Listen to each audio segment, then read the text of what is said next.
our conquest time after I claim my dailies. I know a lot of you don't like to get spoiled, which I respect. Thank you for waiting. I finished checking your adventurer handbook. Here are your commission rewards. Uh-huh. We have no other urgent commissions on the books at present. Thank you for all your hard work lately. Perhaps you two could consider taking a vacation. Wait, is this the start of the Archon quest? Literally, I teleported here to get my commissions. Amazing! Paimon never thought we'd end up having downtime in Krai. Things were pretty hectic when we first got here. Everywhere you looked, it was either the Wild Hunt causing chaos or the Fatui stirring up trouble. Vacation? Oh my gosh, Brax, Catherine just told you to take a vacation. How do you feel about this? It felt like this whole region was one giant slime in a barrel, ready to go boom at any moment. Sure have. Things were looking pretty dicey, but in the end, we managed to turn it around. Whoa! Paimon just got deja vu! Oh, that's right. It's because we've done this like a million times now. She's so self-aware. I don't want to give spoiler teleports to Archon Quest. I know, who would have thought? Ah, yes. Are you two aware that the Moon Prayer Night is soon to take place? Oh, yeah! Mama told us that was coming up soon. Did she? Why do you She mention probably it, though? did. Do people in Nasha Town celebrate it too? Paimon thought it was just for moon goddess worshippers. You're partially right. Most people in Nasha Town just see the festival as an opportunity to do business. They do not concern themselves with the religious element. Wait, that's really funny. Commodifying a religious event, doing capitalism instead of celebration. Yeah, that's the modern day. The festival was first celebrated by the Frost Moon Scions. On this day, they would wear moon prayer blossoms and celebrate the birth of the moon goddess through song and dance. Cute. They would also prepare food and handicrafts and give them as gifts to others. Over time, it became Krai's most lively festival. Chat, can you imagine if Genshin had stock system? Had a stock trading, had a stock market?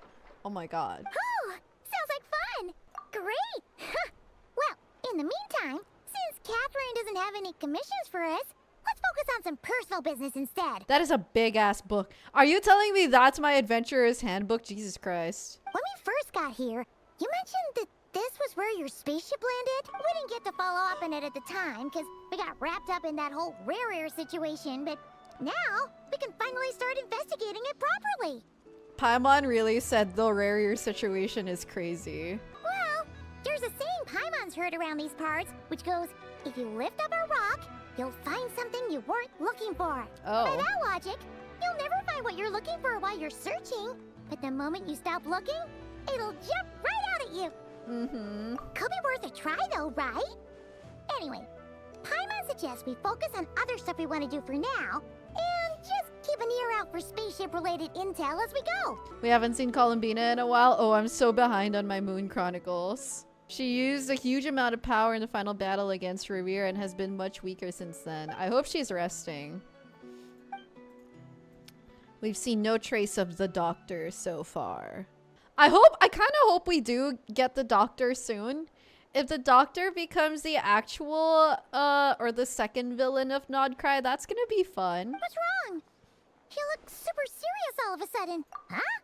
Paimon gets why you'd be concerned about Columbina, but what does the doctor have to do with anything? We learned back in Atlan that he's been investigating the moon. He's gonna go all Gru. He's been suspiciously absent so far. That's true. And now that you mention it, we're definitely overdue for a showdown with the Fatui. It is weird that he hasn't shown himself this whole time. What could he be up to? Engrossed in one of his experiments, perhaps. Paimon would much rather deal with Marionette anyway. She says the meanest things, but when it comes down to it, she doesn't seem like a bad person. Maybe it's the pressure of being a Fatui, especially as a Harbinger. Does she feel like she's gotta act tough to keep up appearances or something? But then, maybe. Every time we headed out with rerir, she always wound up having to repair Polonia and her other robots. That's gotta sting. Losing face always hurts more for people who care a lot about their image. She's probably still furious about it. What? She might have heard that. Relax, she's not even here. Catherine is... Paimon doesn't know. Paimon is not aware. What's the matter? Oh, nothing. Sorry, we'll be on our way now. Paimon doesn't know. Where are we again? Oh yeah, Columbina? Right, yeah. Let's go see Columbina. Okay, here we go. Act 5. Damn, are we doing 8 acts of this Nodcry chapter?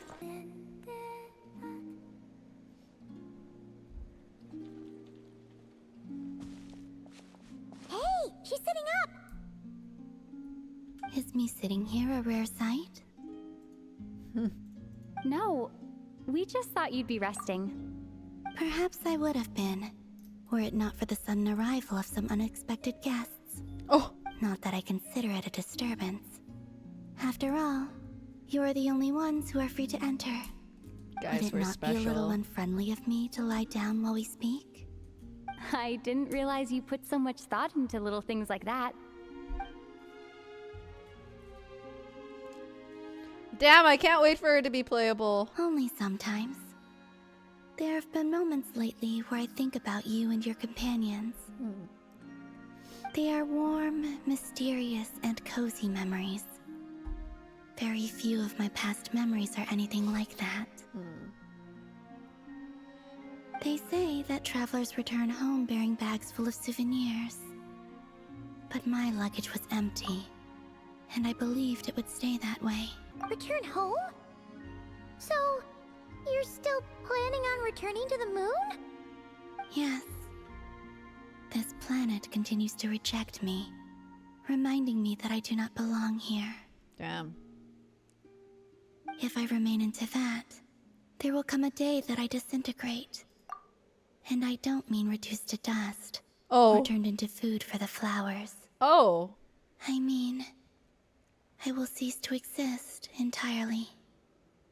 Oh my god. That's kind of scary. All right then. Well, we're sure gonna miss you. But it sounds like we'll have to say goodbye. She's gonna get Thanos. How do you chat. intend to return? The moon prayer night is soon to arrive. On that day, the moon will be closest to Teyvat. Oh. The Kuvaki in this land will reach its peak at that time. I merely need to grasp the tide, and with relatively little effort. That's rough, buddy. Yeah, that's rough, buddy. Columbina, I'm so sorry you're gonna disintegrate. Oh, Paimon gets it! It'll work like a slingshot! Princess Yue You make it sound like she's gonna get blasted up to the moon. If I did that, I suspect I would crash into the false sky. I will be using a much gentler approach. But I do like the analogy. It's fun. You see? She gets Paimon's sense of humor. How's Columbina gonna be playable if she's all the way on the moon? Chat, something's not right here. In the blink of an eye, the time has come to part ways. It does feel that way, doesn't it? Time seems to fly fastest when you are enjoying it. I have always thought of myself as a wanderer on this earth, and it has never expressed any desire to keep me here. Please do not, Yet, Captain just as I plan to Columbina. depart, it tugs at my arm. Is this a gesture of affection? Or is the world mocking me? Damn. I love how Columbina's like so connected to the moon that she feels like the forces of Earth on a different level. Moon crashes into Teyvat. Guys, what if... You know how Nodcry has layers, right? Yeah, what if Nodcry will have an upper layer like Ochkanatlan and it's the fucking moon? It's actually like a moon map. That would go crazy. Oh. Were you hoping I can answer that? Yes, you are a traveler, so you must have a lot of experience in this area. Then, what I would say is, enjoy the moment. That's right! Don't overthink it! Happiness is happiness and joy is joy! The point is to enjoy it, not analyze it! I see. Then what I would say is, even though I am very tired right now, I am still happy. I can't tell from the tone of your voice. Oh, really? You don't think I sound happy? I'm just kidding. I could tell you were in a good mood today from the moment we saw you. Aw. Ah, a joke. Albeit not a funny one. Anyway, I assume you're She here said we're about not you know funny, what. guys. Give me your hand. Actually, it's not that. There's something else we wanted to discuss with you. Oh. Then, do you still want to give me your hand? Or not? Sure.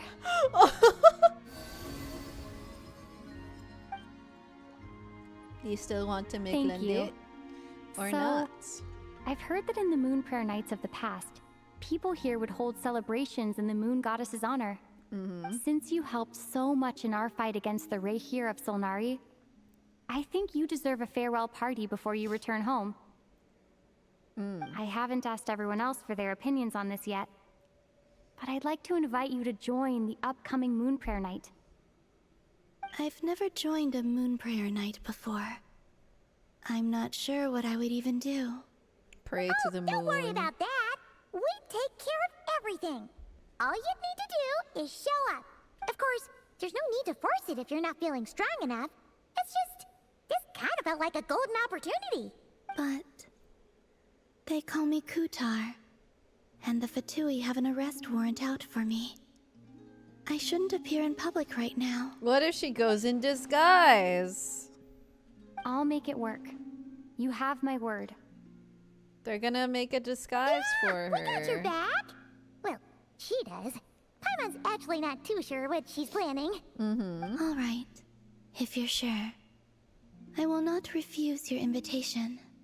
I suppose it Yeah. wouldn't hurt to pack a few more sights from this world into my suitcase before finally learning what my homeland looks like.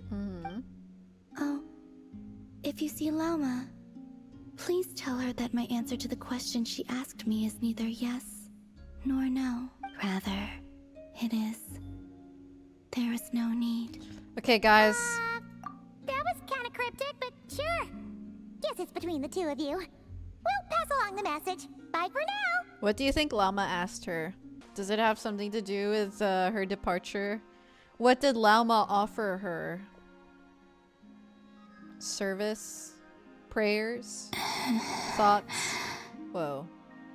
And also, I do not know. Since she's agreed to join the festival, let's go see who else wants to take part. Lauma's gotta be the person most familiar with the Moon Prayer Night. We should start with her. Also, what exactly is your plan to keep her safe? Not sure yet. I'll figure something out. What? Are you serious? And Paimon even gave you her vote of confidence back there. When did you become so sneaky? Hey, Lauma, it's us. Huh? Varka? What are you doing here?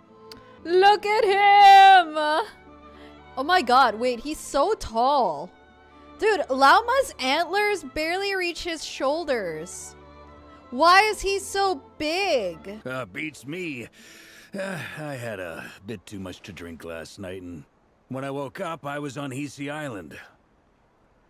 Wow. Mr. Varka is helping to oversee Nasha Town's preparations for Moon Prayer Night.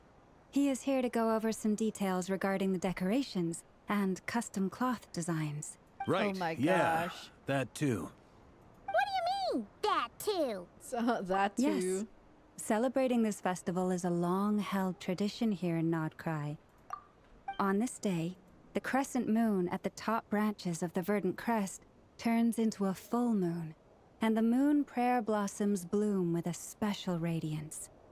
Our people take these to be blessed omens.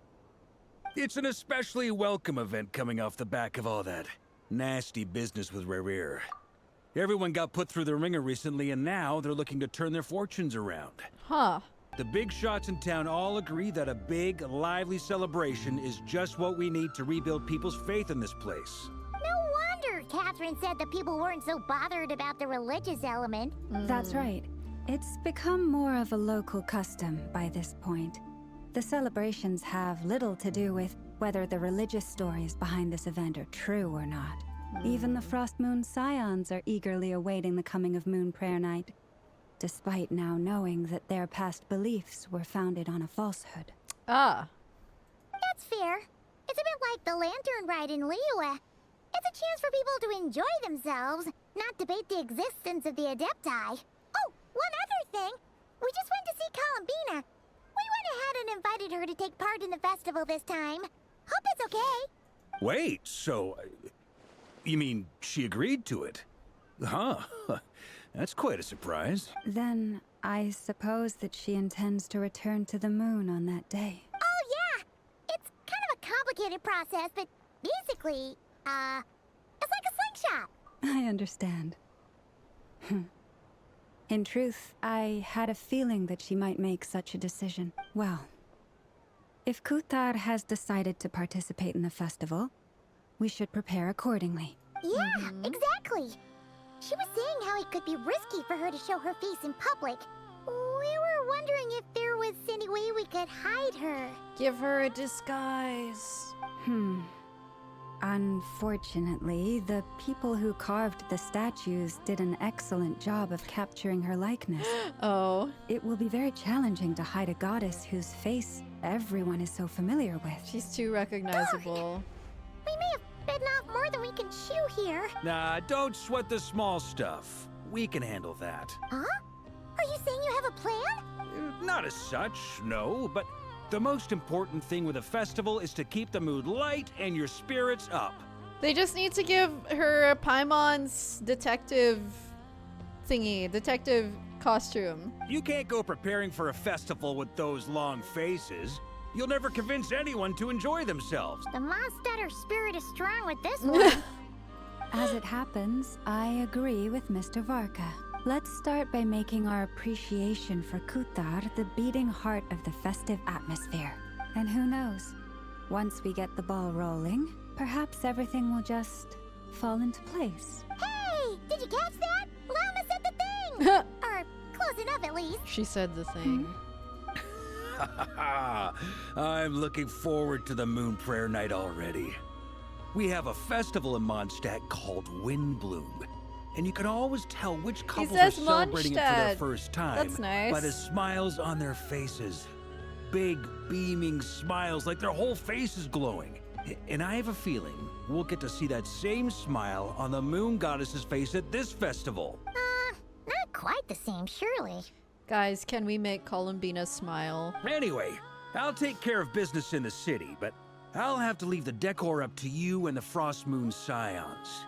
No one else can capture that traditional aesthetic quite like you guys. But lastly, there's the final key element that brings the festival to life. Companionship. We'll take care of Before that you part. leave, let me show you something that we've been preparing. Mr. Varka had asked to see it already, so you may as well tag along. Also, I have some further questions about Kuthar's decision. Oh yeah, pass the message along. Huh, what's this? They sure look like they're having fun. I believe so. Kuhenki seem very skilled at playing drums like these. Oh my gosh! Sure where they learned it from. Maybe it's an innate talent? In their eyes, they're probably just playing with toys. That's so cute! Wanatar, you want to play too? Guys, they're so talented. Yeah. She looks more confused than anything. Maybe we can teach her next time if we get the chance. Everyone seems hard at work. They are preparing items for Moon Prayer Night. For instance, the sculpture being made over here. Mr. Varka and I were just finalizing the details of where it will be placed. Oh my god, it's a big llama. Ah, there she is. I didn't know the finished article would be so large. Not to worry, though. All the necessary arrangements have been made. Just let me know once it's ready, and I'll get some people to ship it over. You have my thanks. And over here, we are preparing a very traditional confection. Oh, look at all these colors. It looks great. Can Paimon try one?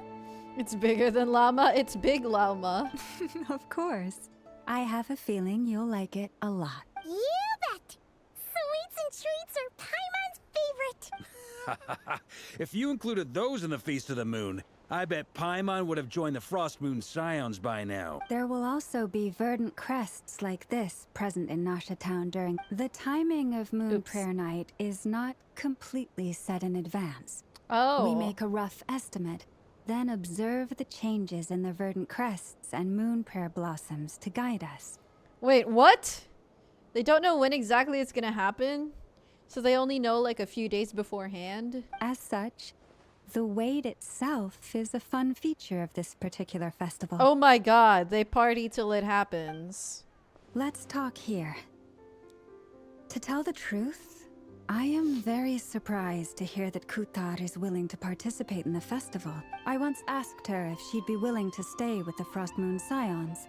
I could introduce her to everyone, and we could be a family to one another. She did not answer, but she has not appeared here since. I took this to mean her answer was no.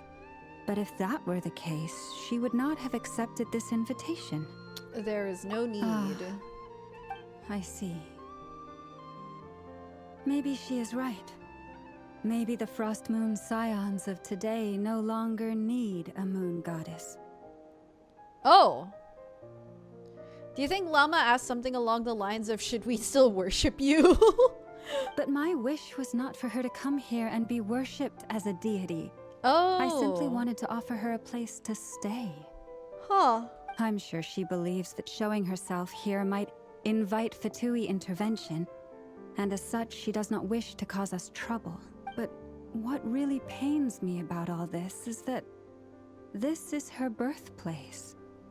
She ought to belong here, yet no one has been able to grant her shelter. Aw. I think I'm qualified to weigh in here. When someone's about to depart on a long trip, what they need is blessings, not burdens. We should wish her the best, not make the journey harder than it already is. Damn.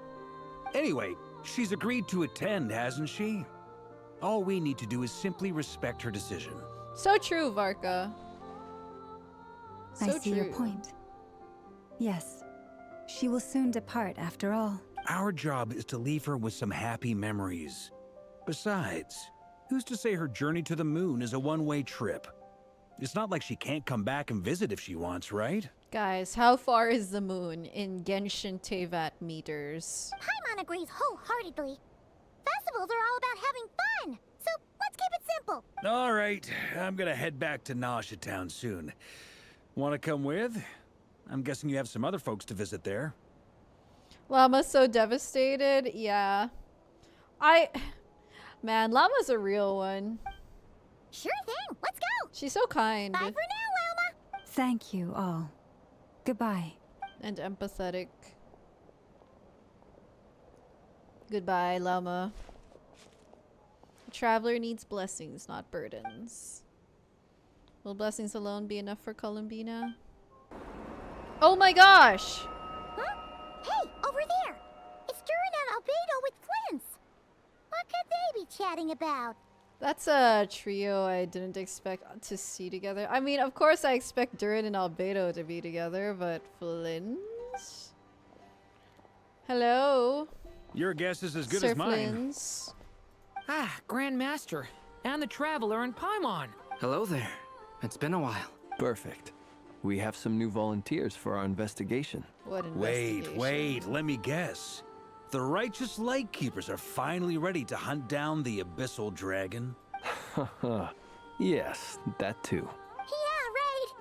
Oh, wait! Why does everyone keep saying that too? Well, to be precise, the facts match, but not the causality. Wait, so I guessed right? Half right! Don't act so impressed with yourself. Maybe I can explain. We ran into Mr. Flint's north of Nasha Town. Okay. At that time, we just noticed a few abyssal creatures out in the wild, but the strange thing was, I didn't detect any traces of abyssal energy on them at all. Why do they look Kuvaki? On closer inspection, we realized that they were not real monsters, but something akin to reflections in the water. Or What? perhaps a mirage. Okay. Interesting. What do you mean? Like, you could see them but not touch them? Exactly. It was very peculiar. They roared and tried to attack us, but we could not make any physical contact with them. Huh. I think I've heard of things like that happening in Not Cry before, but I don't know much about it. Okay. Yes, it's a known phenomenon. Mirage-like illusions tend to appear in Nodcry in the run-up to Moonprayer Night. From a distance, they appear quite real. They're ghosts. I myself thought that Misters Durin and Albedo were locked in battle with abyssal monsters when I first arrived. Oh, did he attack them? But after sharing intel and investigating a little further, we can confirm that these illusions are harmless. There is no great cause for concern. Interesting. All the Mirage stories I've heard are either animals, rocks, or small houses. Abyssal monsters, though? That's a first. It's a first for me, too. So I'm planning to look into it further just to be on the safe side. Okay. I intend to inspect a few more locations. What about you two? Any plans? Alice contacted me a few days ago. She'd like me and Durin to assist her with an experiment. Oh my gosh. Alice contact. Guys, the Alice is coming. But we lost contact shortly after receiving the message. No. I'm sure that comes as no surprise to anyone familiar with her. We don't know when the wind will blow. Yet when the wind blows, we will know. That, in a nutshell, describes how Alice operates. Yeah, that tracks. Okay. Well, I suggest we investigate this Mirage business in the meantime. It's piqued my curiosity, and I'm pretty sure I know someone who will already be 10 steps ahead of us. Well said. Right? Whatever's happening in Nodcry, she always seems to be the first one to know. Let's go see what she knows. We can invite her and her staff to the festival while we're at it. You're right. I have noticed. There's certainly something a little fishy about this situation. Only a little, though. Eriko, welcome. Records indicate that this phenomenon can occur in the days before and following Moonprayer Night. That said, it has always been a rare sight in the past. Okay. The odds of encountering these phantoms are similar to looking up in the night sky, happening to see a shooting star, and managing to make a wish before it disappears. What the heck? But this time, either everyone's getting lucky, or they're appearing far more frequently than usual. Nefer talking about the people pulling for Nefer. Yeah, she Yehoda's says you out gotta be gathering really intel as we lucky. speak. In the meantime, let me check off some points of interest. First, the Abyss. The ones we saw seem to be abyssal monsters. Indeed. But we have identified one location where many more of them have made an appearance. And not just monsters, but human phantoms too. Given the scale and nature of the phantoms, it's almost as if someone's last memories are coming to life. Or perhaps the memories of multiple people. Oh. Rerir's victims? So you mean the phantom monsters are hunting down the phantom humans? Oh. Exactly. The phantoms can interact with each other, but we have no means of intervening. Guys, it's some ley lines stuff again. In addition, some of the human phantoms would seem to be from the very distant past. This is clear both from the clothing they wear and the stories they tell. They claim to be from Hyperborea, a name which I've heard from Lauma before. Oh! If this is true, it means they must be from 6,000 years ago. Wait, that's Did I hear that crazy. right? 6,000 years? From It Hyperborea? sounds like this merits further exploration. Oh my gosh. That'd be a big help. I'll leave it with you, Albedo. My knowledge of ancient history is non-existent. I used to doze off every time the pre-Knights of Favonius era came up in class. Damn. It's quite a miracle that you were able to understand these phantoms' speech, given how long ago they lived. I suppose you're right. But I'll leave the archaeologists to ruminate over that conundrum. As an intelligence broker, my sole interest is in the value of the information I gather. Which, in this case, hopefully means earning myself some good favor with our dear Lady Moonchanter. So calculating. Whew, this Intel broker logic always catches Paimon by surprise. Sounds to me like we could split the work up. I think the abyssal phenomenon is best left to Albedo, Flints, and me. Agreed. It coincides with my duty as a lightkeeper. Okay. For my part, I'd like to understand the abyss better. Even a little knowledge would go a long way. This is certainly a rare opportunity to study the abyss. But even rarer, perhaps, is the chance to make contact with the ancients. Albedo's obsessed. He is locked in. The Curatorium will take the lead on investigating the Hyperboreans. We put in the work to learn what we know so far. It seems only fair that we get some quantity of exclusive intel. That just leaves our trusty team of 2 unassigned. Since you became an honorary knight, of course. This was part of my grand plan all along. Oh yeah! By the way, we managed to convince Columbina to come to the Moon Prayer Night celebrations. Would you and Yehoda like to join too? She agreed to that? Huh. Quite an achievement. Never underestimate the traveler, I guess. Guys, we have so much riz with Columbina. I'd be happy to join. No point shutting myself inside when the streets are all decked out. I doubt any clients will be visiting during the festival in any case. And Yehoda loves a party. So I'm That's sure cute. she'll jump at the opportunity. No, no. My god, Yehoda moments. Way to contradict me in front of... Wait, no, that's not what I have bad news, boss. So many people. All right, everyone inside, quick. What the? Is she okay? Yehoda, what up? This is gonna sound crazy, but hear me out. I saw one of those phantoms at Star Sand Shoal, and it was some sort of flying ship. Oh my god, wait, it's happening. Chat, it's happening. Like a spaceship? A spaceship. That's us. That's gotta Spaceship be the one you came mentioned. to get in. You said you saw the same thing through the moon marrow, right? Huh? You already know about it? Ugh, I thought I was gonna blow people's minds. Turns out I'm the last to find out. Wait, back up.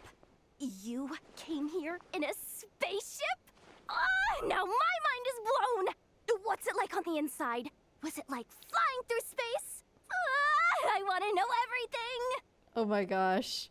Maybe we shouldn't have told her, guys. It's still a huge discovery on your part. Yeah, way to redirect. Yep, exactly. Huge discovery. You're the best. Second best intel broker in the world. After your boss, of course. Wow. Really? Well, I don't know if I'm all that, but... Yeah, Yehoda witnessed a spaceship. I guess that decides where we're heading next. Yeah, she always wants to be the first on the gossip, Come guys. on, don't look at me like that. I know the spaceship doesn't have anything to do with me, but you don't want to leave me as the only one twiddling my thumbs, do you? Is Please? Varka okay? This is so funny. Why is he begging? Well, guys, Varka is like literally begging to be included. He wants to be relevant. This is so goofy. Fair enough. You can tag along. You can tag along, Mr. Varka. In that case, let's meet back here to discuss our findings once we're done. I wish everyone a productive investigation. You too.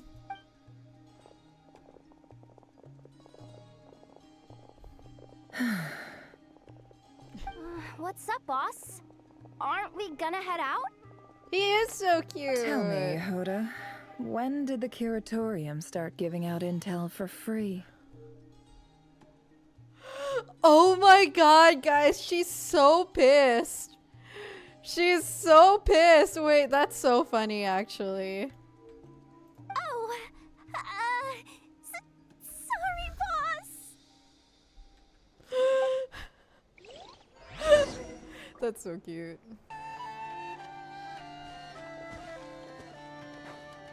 Wow, what do you know? Yehoda was right on the money. This phantom really is your spaceship. But that's so weird. Why would it show up here? Is it some kind of projection? Or a ghost? Like, maybe it no longer exists. But somehow it left an after image? I'm not sure either. But also, there are other phantoms looking at it. You're already here. Yeah. Miss Lauma, what a surprise. I thought you were busy with festival prep. I was, until one of our people informed me that a strange sight had appeared at Star Sand Shoal. Yeah. No one's ever seen something quite like this before. I thought I should see it for myself. Same here. Oh, so we heard that these things appear around the festival period. Any idea why that is? Unfortunately not. We have very limited information Maybe about it's them, connected to the since moon. they can't be interacted with.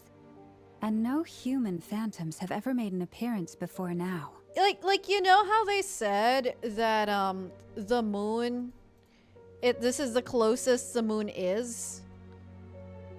Maybe the closer the moon is, the more the phantoms pop up. Like maybe the moon actually holds way more memories of the ley lines than they think. So the gravity of the moon or its proximity brings out the phantoms. The most we've been able to deduce is that these sightings appear to be connected to the increase in Kuvaki energy around this time. Yeah, seems like that's all we can do. This is all so confusing. Allow me to lend you a hand. Huh.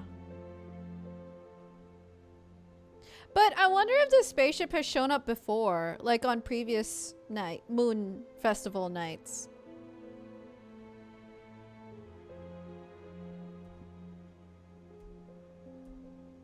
Or if the moon's just like particularly close this time around.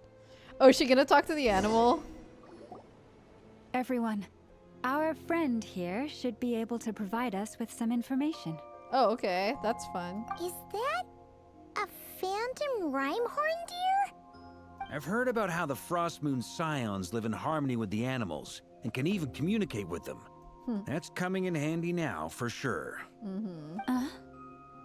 Okay. Yes, I understand. Then how about this?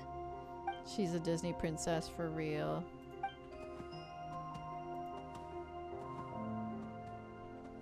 Oh, it's leaving.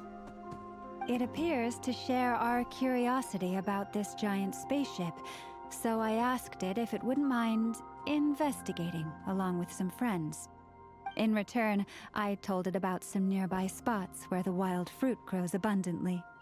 We may live in a different era from these phantoms, but I trust that the terrain, climate, and ecology here are more resistant to the effects of time than some things are. Let's give them a moment and hope for the best.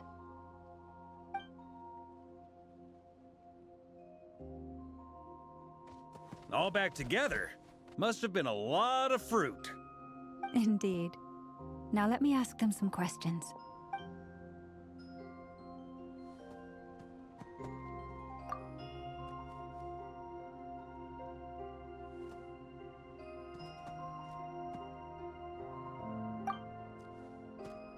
It did find a lot of wild fruit, enough for them to feast for a long while. This puffin circled in the air several times, but didn't spot anything out of the ordinary. Certainly nothing to do with the spaceship. Huh. Well, it definitely makes sense to get a bird's eye view. Indeed. Other than that, I was also thinking that the world these phantoms see is also different from ours. Oh, I get what you mean. The wild fruit exist in both times and spaces, but there might also be things that only exist in that space-time, which we can't see. Good point. Great thinking, Lauma. Blunthorn rhinos can use Kuvaki to shift great rocks, but this one says it couldn't get that ship to budge by even an inch. The sniffer mole tried too, but despite being a skilled digger, it could not get through. They say that the spaceship looks robust and undamaged. It seems completely impervious to any and all attacks. Whatever lies within is well defended from harm. So, just like us humans, there was nothing they could do about this spaceship either. Yes. Still, they deserve our thanks. We are grateful for all your efforts, dear friends. Now go, and enjoy your feast. I've noticed some other human phantoms gathered nearby. Come on, let's go talk to them. What is this thing? I've never seen it move, and there's no way to get inside. Goodness knows. My grandpa says it's been sitting here at least since his grandpa was still alive. What about his grandpa? Did he say anything to your grandpa's grandpa about it? Huh? I don't know. In all likelihood, it was here back then too. Hard to imagine something this huge could move. Guess that means that as far as they're concerned, this ship's been around a long time. Come on, brothers. If we can get even a small chunk off of this thing, it's gotta be worth a fortune. Today is the day we strike it rich. Huh? You mean Paimon? Yes, brother, I shall join you. Let's make our fortune. We should go with them. What the? This thing is crazy tough. I can't even scratch it. What's it made of? Sorry, brother. Looks like we'll have to seek our fortunes elsewhere. Enjoying yourself? I was just seeing if I could influence this phantom's perception by playing. But nope, no dice.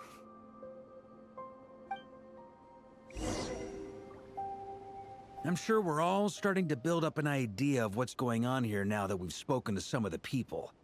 These phantoms are reenacting real historical events in Krai. It's almost like we're in some kind of interactive stage play. We can talk to the actors, but the plot is fixed, and we can't influence it. It makes sense. History is set in stone. The objective facts of the past cannot be changed. Paimon totally thought you were just goofing around earlier. But actually, you were doing some serious investigating. Of course I was. Anyway, at this point, I think we're forced to conclude that although the Phantom spaceship is right there in front of us, we aren't going to learn much about it from these people. Don't be discouraged. If nothing else, this is proof of the ship's existence. And think about it. So many people tried to hack their way inside, but no one could get the door open. It's made of very tough material. To me, that says that we'll either find the ship itself or the story behind it. It's just a matter of time. Huh. Every now and then, when Varka gets serious, he actually does seem like Grandmaster material for once. I wonder how the others are doing. Let's head back for now. Sounds good. Also, drinks are on me if Team Knights of Favonius is the first to finish. Wait, we have a team name now? Am I in Team Knights of Favonius as well? You're very welcome to join. We've even got a cathedral ready for you. Isn't that technically blasphemy? You wouldn't dare make a joke like that if Barbados was in earshot. Nah, I'm sure Barbados doesn't mind a little harmless blasphemy once in a while. Wait, that's a Conrian. Oh, no! Get away! Oh. Oh, he didn't like that.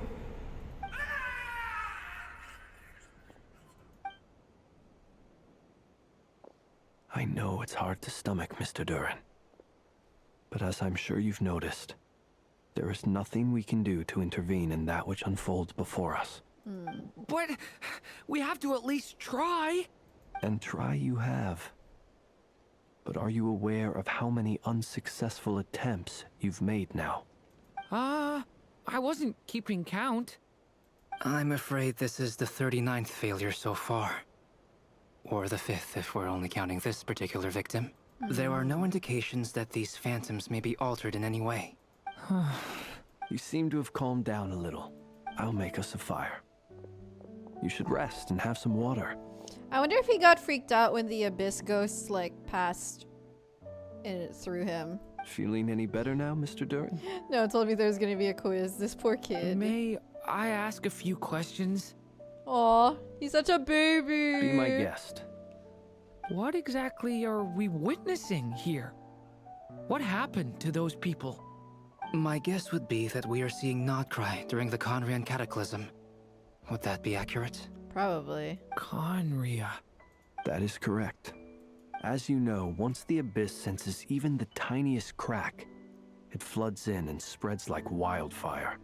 There was a time in the distant past when it permeated all of Krai, causing immeasurable harm. The people paid a terrible price to heal this land. Then 500 years ago, the whole of Teyvat suffered an abyssal disaster. Once more, Krai was dealt a devastating blow. I see. In the face of the abyssal onslaught, all were like grains of sand tossed around by a tidal wave.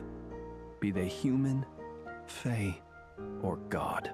Damn. The moment you witnessed is but one drop in a whole ocean of catastrophe. His eye bag's looking real deep All right right. now. I guess that answers my second question, too.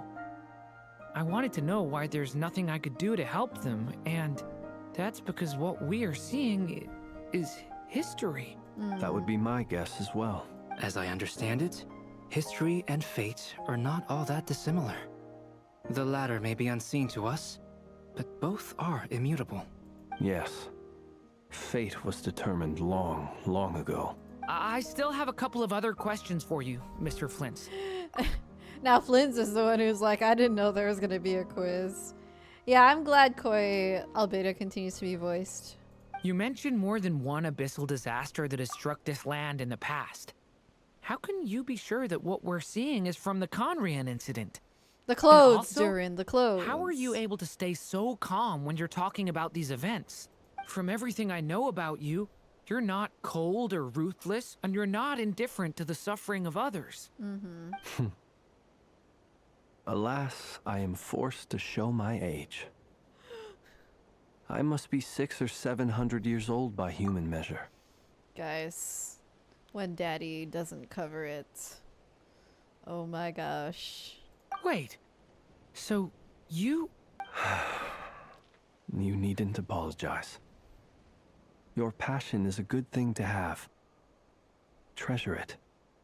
Because someday you may find it in terribly short supply. Now, at the risk of offending you, I have a question in return. Your curiosity toward the abyss, is it born from hatred or because you sense its call? I only ask because I kept a fragment of rerir's body in my lantern for a short time. Specifically, his heart. So I know what a burden it can be to carry the abyss with you. Ooh. And I hear its power growling from somewhere within you. In my eyes, your mere existence is a miracle. My honest answer is... I don't know. I don't think I have the confidence to say for certain. What I will say is the abyss is not the only issue that haunts me. Even before I became who I am today, the question dogged me constantly. Should I even exist at all? Aww. My doubts remain unresolved. But when we fought rerir, something became a little clearer to me. Sometimes it is the darkness within us that allows us to achieve the impossible. Oh my god, this kid is so I certainly got the deep. sense from your What the 39 heck? attempts that you were trying to achieve the impossible. It sounds like you've resolved to see the truth for yourself. Absolutely. In that sense, he and I are quite similar. Then I wish you every success. Bros. I look forward to the day of your transcension. Well, if everyone's caught their breath, I suppose we should head back. Oh, and one last thing. I'd appreciate if you kept our discussion about history a secret. He doesn't want the others to know how old he is, chat. Incredibly, our separate investigations led us all to the same conclusion. Hooray for consensus! Yeah, but we barely learned anything, though. I totally thought this would be the mother lode. Talking with the ancients? I mean, come on! But nope. All we got was useless snippets of conversation. And all this stuff about moons and Hyperborean. What a load of baloney. Seems like people back then had a few screws loose. I understand your frustration. We found the same issue. Each phantom only showed a very brief moment in time. Dude, Yehoda is all of us when we're done with like all the name drops and jargon and nothing happening and like all these quests spinning us around in circles and not getting any substantial information. There isn't much value to be found in these miscellaneous fragments of a civilization's history, no matter how glorious it may have been. If there's a silver lining, it's that these phantoms are harmless to the present reality. They shouldn't get in the way of the festivities. Paimon agrees. And not just because it's the first thing she understood in this whole conversation. You look disappointed, Nefer. Is something the matter? She's like, I'm going to fire Yehoda again. What do you think?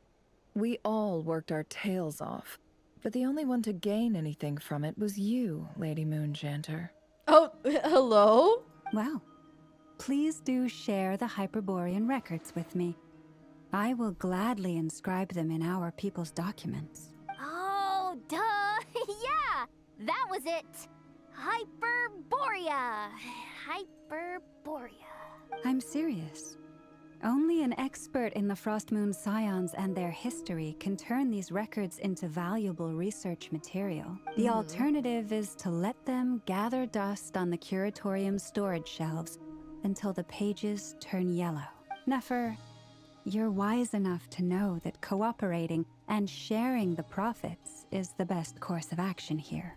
Well, that goes without saying. Sure, let's do that. Huh? But didn't you say we aren't supposed to give out intel for free? Sorry. Shutting up. Shutting up. Now is not a good time to push Nefer's buttons. Anyway, back to Moon Prayer Night. I'm thinking that we should prepare something a little special, aside from the usual decorations and so on. You mean a parting gift? Can't go wrong with food. Although, does food go bad on the moon? Does Perhaps food a go bad lantern on would be the a better moon? choice. It might be dark up there. It could prove difficult to light a lantern on the moon. Magical stones might serve that purpose better. What about a clockwork mecha model from Fontaine? I've got a whole bunch at home. I use them for fighting practice in my free time. None of these sound like things she would be even remotely interested in. But we don't interact with her enough to know what she likes. That's funny. Yeah. It would really save us the guesswork if someone could find out what she's into. Wait, what the? Traveler? They're all looking at you. Well, we do have Riz, guys. I got it, guys. I got it. Great! Haha, problem Leave it solved. to me. Now, I need to stop by Dory's. Gonna need her help sourcing a bunch of stuff for the festival. It's Dory Then let's leave it time. there for now. We all have our own business to attend to. Traveler, if you find out what Kutar likes, let us know right away. Columbina likes to rage bait clankers. Oh my gosh.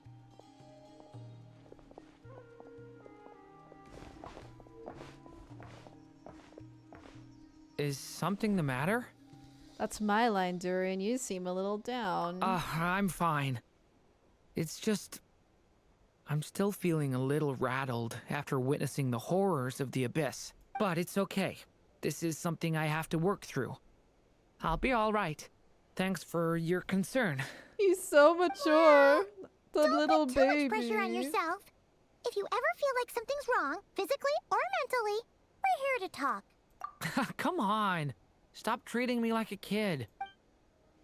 Aw, but you are a kid, Durian. Columbina, we're back! Huh? She's not here. Weren't there a few Kuhenki here last time too? Where did they all go? Maybe she took them out for walkies. That's funny. Walkies? For Kuhenki? Walkies? You're not pets, you know. But they Oh, well. are. Looks like we just came at a bad time. Let's try again tomorrow.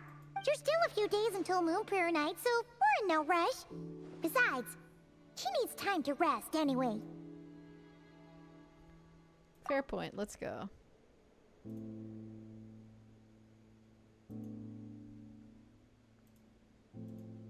Columbina, are you back yet? Oh, how strange.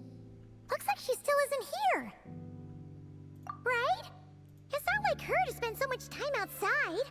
Especially since she's worried about attracting unwanted attention.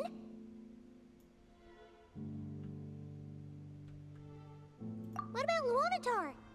Luonatar, you there? Oh, she is. Hey! Do you know where Columbina went? Sorry, didn't understand. But if you know where she is, could you take us to her?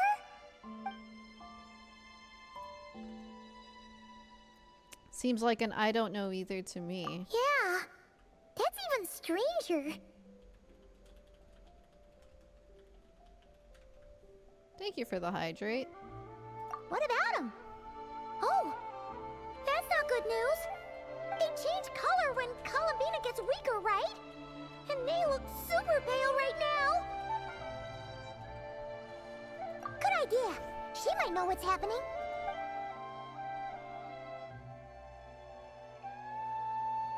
Thank you for the hydrate. Ah, it's you. How is Kutar? Is she okay? She's missing. No, she hasn't. I came here to check on her after I noticed the flowers had changed color. Based on past precedent, she must be very weak right now. Even getting up to walk would be a struggle. It seems unlikely that she wandered off outside. Man. Not to mention that she doesn't do that at the best of times either. So yeah, this is super weird. Has anyone approached Silvermoon Hall lately? Guys, was Kutar kidnapped? No. Very few people are in the know about Kutar's whereabouts. And if anyone suspicious had visited, they'd have left some sort of evidence. Come on, let's go to Nasha Town. If anyone has seen her, someone there will know about it. It's not Krai's information hub after all. Makes sense. Let's go! Cute. Wait a moment. Is it just Paimon, or is this stall kind of suspicious? It's never been here before, right? No, I don't recognize it. Alas, your free Oh my god! and easy adventure time is over. Oh my god! Now, prepare to face the final boss of Nod Krai. Oh! Where'd that voice come from? Oh, we know her! We know her! Not sure. But it's definitely hostile. It is not definitely hostile. No, It's no, not. that way. The final boss is right here. Oh my gosh. Chat. Sniffer mole? Guys. Oh That's my gosh. the final boss? Surely not. Also, Okay, the jig is up. I'll stop teasing you. Turn around. I'm right behind you. It seems I've managed to leave quite an indelible impression. Oh even my though you've never gosh. seen my face. Oh, nothing could make a great mage more pleased with herself. Oh! What the? Wait, did she just tilt the camera? Did she just break the fourth wall? Is she breaking the... Hello? What is going on? What? I've heard that all the big shots in Teyvat have long, wordy titles that stun people speechless when they make their entrance. Guys. Why does her model look so good? She interacted with the US. Just like she interacted with the camera. She said all the big shots of Teyvat have long, wordy titles that stun people speechless when they make their entrance. That's why she had like the Alice symbol next to her. Why is she breaking the fourth wall like this? She gave herself that title in text box with a great Dodo King whatever. Oh my gosh. Unfortunately, none of them are affiliated with the Hexen Circle, and we ourselves keep a very low profile. The notorious name-dropping doesn't quite work for us. Still, I, for one, think I'm really quite amazing. So that didn't stop me from coming up with a title anyway. Oh my god. Oh my god!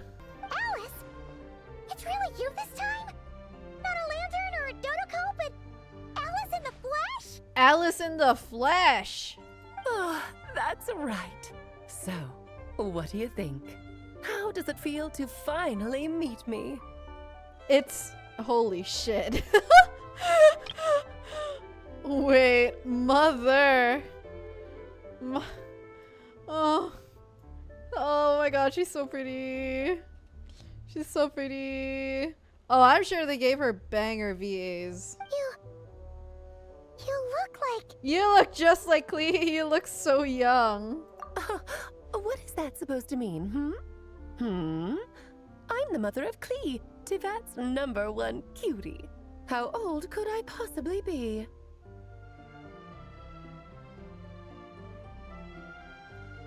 Guys! So she's a friend of yours? Kind of. This is actually the first time we've seen her in person. I see. Madam Mage, that was, quite a powerful entrance. I certainly won't be forgetting it anytime soon. It's okay, Lauma, don't force it. Paimon will do the honors. This is Alice from the Hexen Circle. She's a friend of ours. And of Arcus, too. That's right. She's a good person, just kinda unpredictable. Well, what is the human heart if not unpredictable? If we could not do as we please, how would we differ from machines? Oh, yeah. Nice of you to say that in the big 2025. I am Lauma. Where Moon AI Chanter is of the Frost Moon Scions. doing It shit. is a pleasure to meet you. Oh, I know. Before you got here, I spent a good, 15 minutes getting up to speed on Krai's present situation. In other words, I've read the whole in the last episode part, so we can skip the pleasantries. In the last episode part, oh, she knows what happened. Why is she literally watching? It's like she watches the Archon quest with us. She's a spectator. She watches Teyvat happen on a TV. Fair enough. Well, Miss Alice, I can already tell that you have quite a unique personality. Madam Mage, oh yes. He'll get used to it. Paimon sure is. So anyway, what are you doing in Krai, Alice? Oh, I thought I told you already. This time, I'm the final boss. Okay, I can take her. And what a formidable foe I shall be. Powerful, confident, decisive, and good luck finding my weak spot. You will never succeed. I'm going to send a formal request for Jean to put you in solitary. Good one, Traveler. Aw, drat. My one weakness, and you found it in an instant. Fate has been dealt a devastating blow. Thus falls the great Dodo King. Why are you playing along with this nonsense?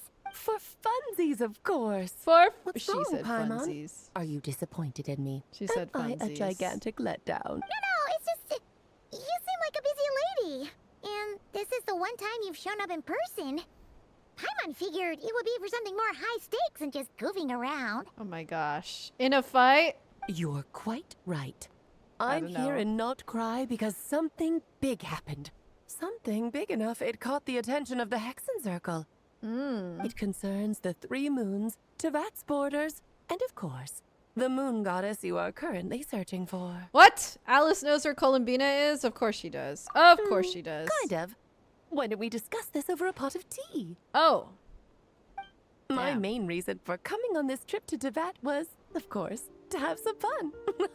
But I do technically have a job to do as well. Namely, maintaining the stability of Tivat's borders. Okay. I'll skip over the complicated parts, but to sum it up, abyssal energies are all that lie beyond Tivat's border. We'd find ourselves in a real pickle if they ever made it through. Yeah.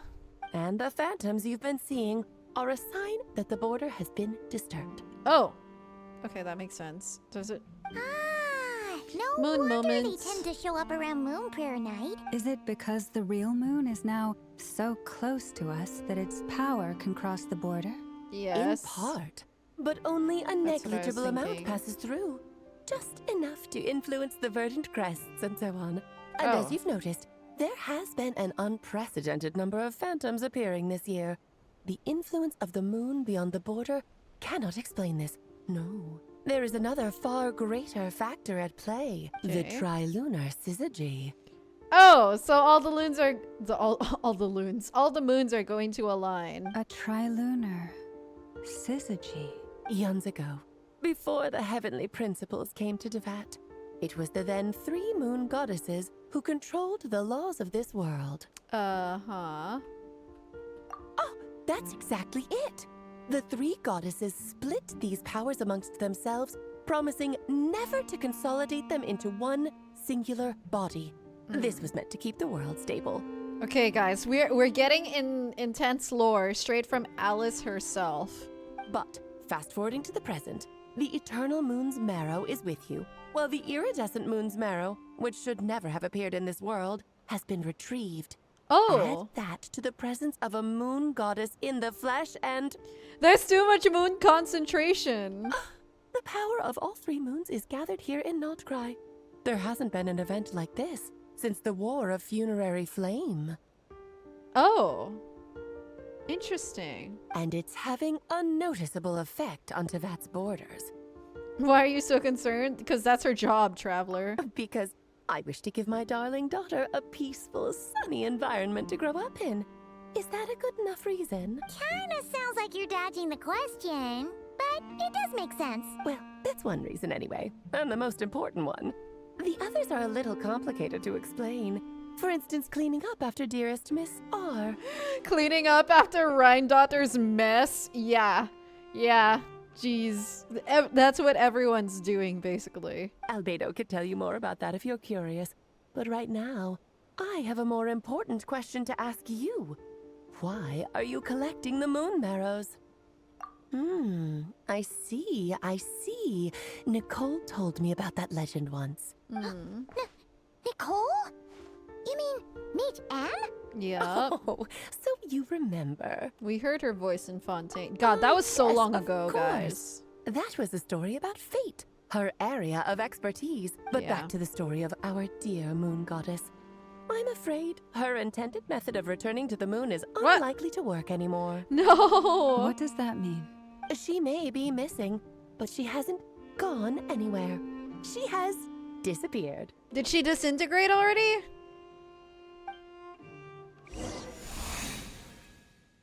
Huh?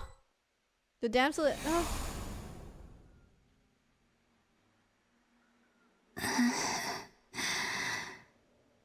Oh. Okay. My body is so heavy. Wait, no. It's my mind that's heavy. My arms and legs are as light as a feather. Guys, did she ascend? What's happening to me? I feel drowsy, like I've been asleep for too long. Is it daytime or nighttime? Is the moon out? I think I'll go for a walk. Oh boy. Is it Columbina POV time? Are you out for a walk too? Huh?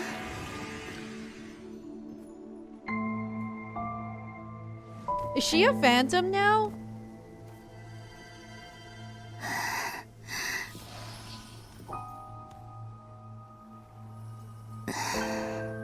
The day has come at last.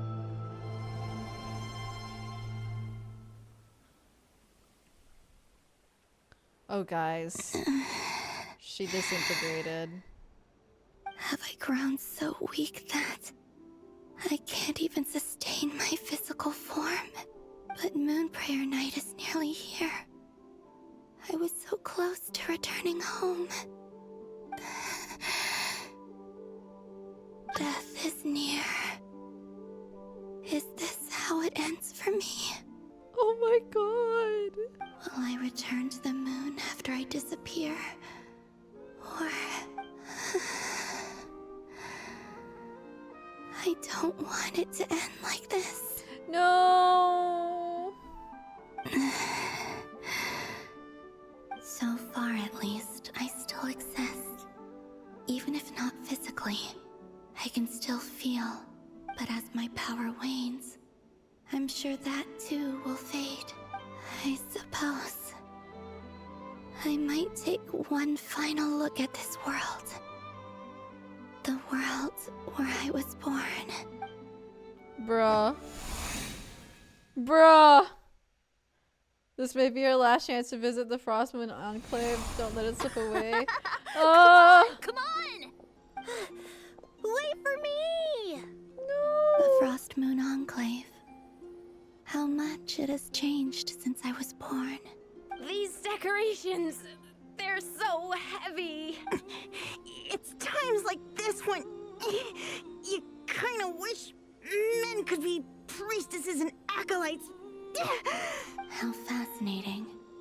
I've never had the chance to be privy to people's private lives in this way. In the past, people would get so solemn and serious the moment I showed my face. Like they were frozen stiff. Karina, Lametti, it's time to eat. Coming. I want to watch them a little longer. Oh my gosh. Guys, I can't open the character menu. We're not even in trial mode. They're gatekeeping her kit so bad. But we get to float as Columbina. She's so just pretty. Fill these balloons with air, right? She's so pretty. Yep. Try a couple now to test things out. The rest can wait till Moon Prayer night. Think fast. Rita! Teasing an acolyte of the Frostmoon Scions? Surely that's a punishable offense. Surely. Take this! Huh? How far can we go with her outside this area? If I get the chance to find out, I will. Enough horsing around. Lady Lauma gave us a task. We should get back to it. The task is just to check that the balloons don't leak, right? Doesn't matter if we fill them with air or water. Okay, you got me there. And you got me there. But still, we can't use all the balloons before the festival even starts. We won't use all of them. And as long as Lady Lauma's trusted acolyte doesn't snitch, this can stay as a little secret between friends. A couple more can't do any harm, right? Don't snitch, girl. You menace. Then, think fast!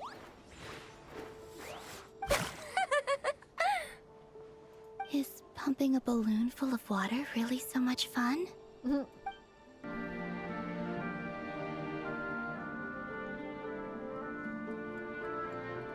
I'm sure you're both tired from playing all day. Come on, eat up.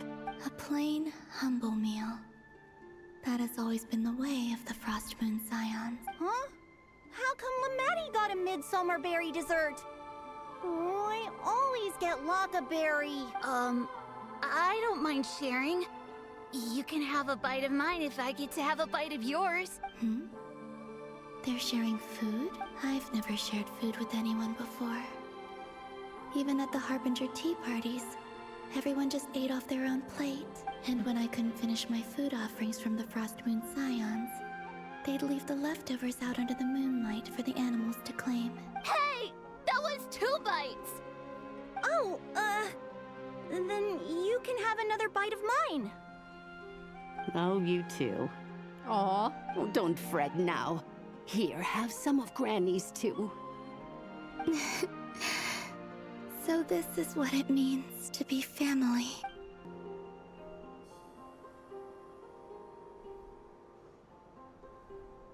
I'm seeing so much that I'd never usually get to see. They'd never act like this when I was around. I wonder if she'll enjoy this more than being, you know, herself as the Moon Maiden. It's nice being able to just watch people in peace in these final moments. What a rare opportunity. I think I'll go take a look around Nasha Town too. Maybe the Traveler will be there.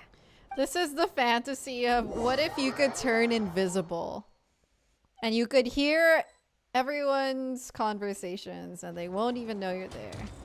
Oh my god, walking into Nasha Town with Alice. The moon goddesses were no longer recognized by Tevat. They lost the whole foundation for their existence. The War of Funerary Flame, chat, have we discussed or have we like heard about the War of Funerary Flame before, or is this like is that when the heavenly principles came and broke the moon goddesses, or like I don't think I've heard it referred to as the War of Funerary Flame before. That's why the moon goddess's strength is fading. She cannot withstand the world's rejection of her. Oh, okay. Okay, it's in the Sun and Moon book. To be more pedantic about it, the moon goddesses did something to offend the heavenly principles, and that's why they were ousted. Something of a recurring theme in Tevat's history. Yeah, I just don't think I've heard them refer to it as the War of Funerary Flame a lot before. Theoretically, speaking so candidly should put me in their crosshairs too, but they can't tell me what to do. I'll say whatever I want. Oh, damn. Anywho, the moon marrow energies were but a drop in the bucket for her, and that battle against the rerir of Solnari only weakened her further. Fortunately, it happened close enough to Moon Prayer Night when the Kuvaki concentration here is high. That's the only reason she managed to survive this long. What do you mean, fortunately? You said she disappeared. We're too late. Ugh, what a headache. I thought this was all common knowledge. I guess I have some more explaining to do. Okay, buckle up. It's time for another lecture. More lore, chat. Alice is gonna tell us all the world's secrets. Earlier that the moon goddesses lost the foundation for their existence. The reason for that has to do with the natural order. Basically, the rationale for their existence in Tevat was lost.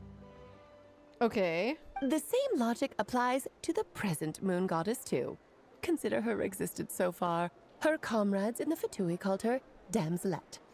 So was the moon goddess's purpose for existence lost because the heavenly principles took over? And she was worshipped as Kutar by the Frost Moon Scions. But these connections have now been severed, whether by her hand or yours. So the rationale that once sustained her existence is now gone. Huh. We did that to her? Oh, well, strictly speaking, yes. But let's not start pointing fingers, shall we? I'll only end up as the big bad villain, and that's not the kind of final boss I want to be. Hopefully that means you have a plan. Of course I do. I'm only the greatest mage in the whole entire world. Now, if you wish to find your moon goddess, there are two problems we need to solve. Firstly, we'll need to strengthen the connection between her and Tevat. At least enough to sustain her until Moon Prayer Night. Okay. Strengthen her connection. But does that mean I'll have to rally all the Frost Moon faithful behind this? I'm afraid a bygone faith and a former home won't be of any help to her now. Do you know her name? Oh. Her name? I thought she didn't have a name and she was gonna give herself a name. Hi, Sawtooth. Oh, yes. Names are very important things. A She name said- is she a said she didn't fundamental know. concept that anchors one's entire existence. Then your first job is to find it. As a moon goddess, I'm sure she must have a name she identifies with. Okay. Neither Columbina nor Kutar is her true name, and she's never really accepted either of them. So, finding out her real name is enough to sustain her existence? Guys, we're gonna find out her real name. That's how she becomes playable. Yes, I know it sounds like a small step, but every journey begins that way. So for now, that's all we need to focus on. The second problem is with her plan to use the moon marrows to return to the moon. Unfortunately, piercing through the false sky will take an enormous amount of power. Okay. Given her current condition, she won't be able to provide anywhere near enough power, even if she recovers her physical form. I don't think we get to name her. I think she'll find a name, and then when she becomes playable, she'll be using that name instead of Columbina. But no need to fret. Nicole's the expert in this field, and I'm sure she'll figure something out. Wait, Mage N is going to help us out too? That means we've got 2 Hexencircle mages on the case. What? This is turning into a pretty big deal. Let's go. Actually, this is more of a side quest for me. Oh my gosh. Like you said, I'm a busy lady, so I can't stay for too long. I'll have to return to Tevat's border soon. That's the upside you get for looking out for my little Klee. Hopefully that will incentivize you to carry on keeping her company in the future. Aw, Anyway, jokes cute. aside, you'd better get moving. It will take quite a miracle for the moon goddess's consciousness to hold out till Moon Prayer Night. Oh god. I suppose I might as well tell you where Nicole is before I leave. Wait, Oh my gosh. Off you go, Nicole? now. Time to meet your new friend. Oh, yes. And a little suggestion. Don't forget to mind your head. Guys, I'm so ready. I'm so ready to meet what? Nicole. I wonder how Durin's doing. I should really go see him before I head back. You really are super busy. I most certainly am. There's so many children I have to keep tabs on just in Mondstadt. Durin, Albedo, Venti, Varka. Varka's a child! Klee didn't make the list, huh? Of course not. Klee is my pride and joy. I have no qualms about her, because she's the best child in the whole wide world. Wait, that's so cute. She's the best child in the whole wide world, guys. She's the best child terrorist. Thank you for the hydrate. Oh! Yep. Klee's a little angel. I'm glad you agree. Well, all the best. See you when I see you. Oh my gosh, that was wild. She left in a hurry. That was absolutely wild. Hi, Dark Stargazer. Yeah, she didn't pack up her stall. Should we handle it for her? I must say, Probably not. I'm now very curious about her daughter. Klee, wasn't it? What's she like? Oh, you gotta meet her, Lauma. You gotta meet her yourself. That's a long story. Come on, we'll fill you in as we go. She just opens the pause menu and teleports us somewhere. I think that's literally what she does.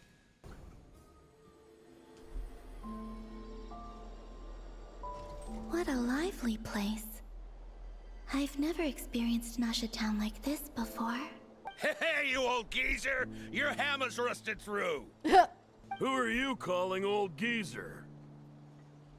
Me, I'm calling you Are old they geezer. quarreling? I'm looking right at him! You've really gone downhill since giving your daughter free reign in the workshop. Can you even swing a hammer anymore? It shouldn't take you days just to fix a single chair! Dude, chill. You might as well use that hammer to massage my back for all the good it's doing. Yo. Don't run your mouth, or you'll get a back massage that'll put you in bed for the rest of your life.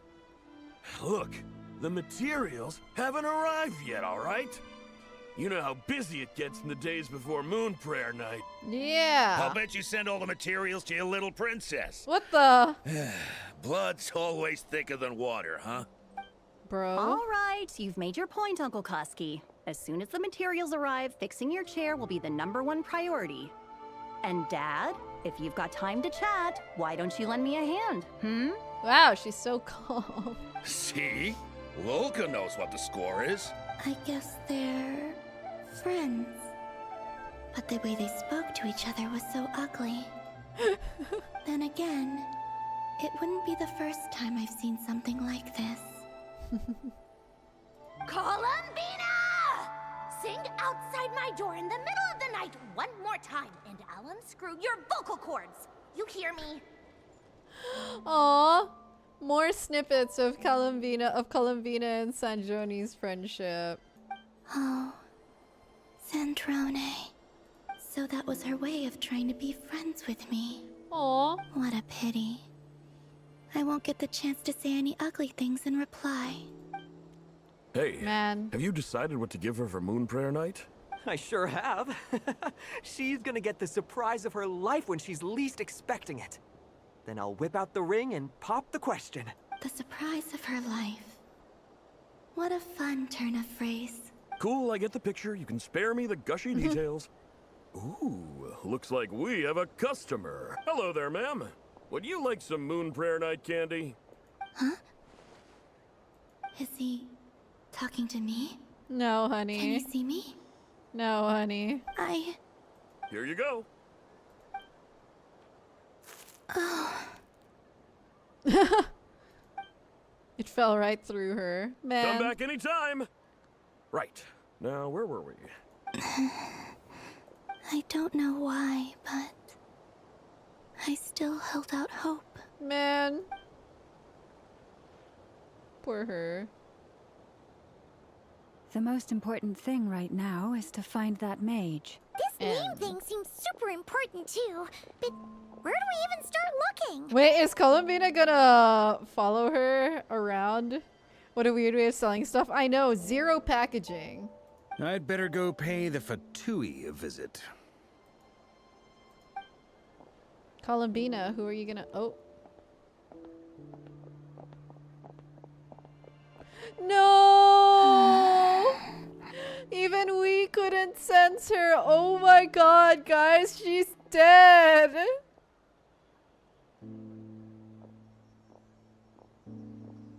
Columbina?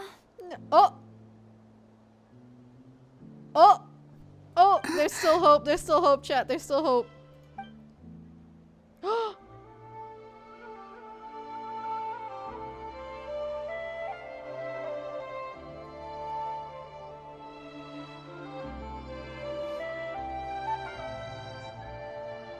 Traveler? Let's go! This is no time to be spacing out! No, Columbina! Come back.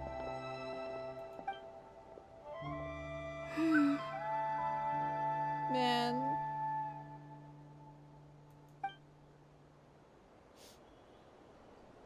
No!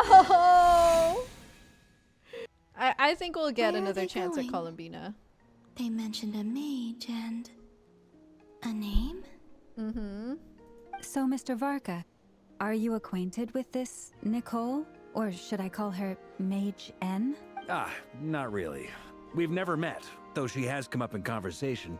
From what I've gathered, Alice kinda took Nicole under her wing. Taught her how to speak in a more ladylike fashion. That kind of thing. A more ladylike fashion, okay. Huh. Hard to imagine Alice as an etiquette coach. Yeah. Alice is a larger-than-life personality, I'll give you that.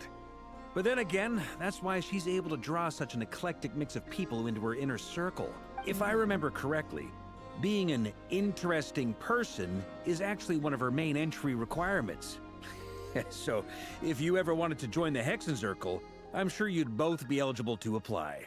Hey! Don't go around making promises on Alice's behalf. I wouldn't dare. I'm just trying to paint a picture of the Hexenzirkel for you. Okay, sure. Anyway, since none of us have ever met Nicole, how are we supposed to find her? We can't just go up to every woman and Oh my say, god, oh my god, oh my "Are god, you oh my god. Nicole?" Oh my god, oh my god, oh my god. Oh my god. Guys, guys, guys, guys. Maybe something she's wearing will give it away? Like, a Guys. wind bloom pinned to her chest or something. It's her, it's her, it's her, it's her. Alice never said Nicole was from Mondstadt. Oh, true. That would be this young lady, then? She's so pretty! I needed to adjust my glasses, but literally she's so pretty.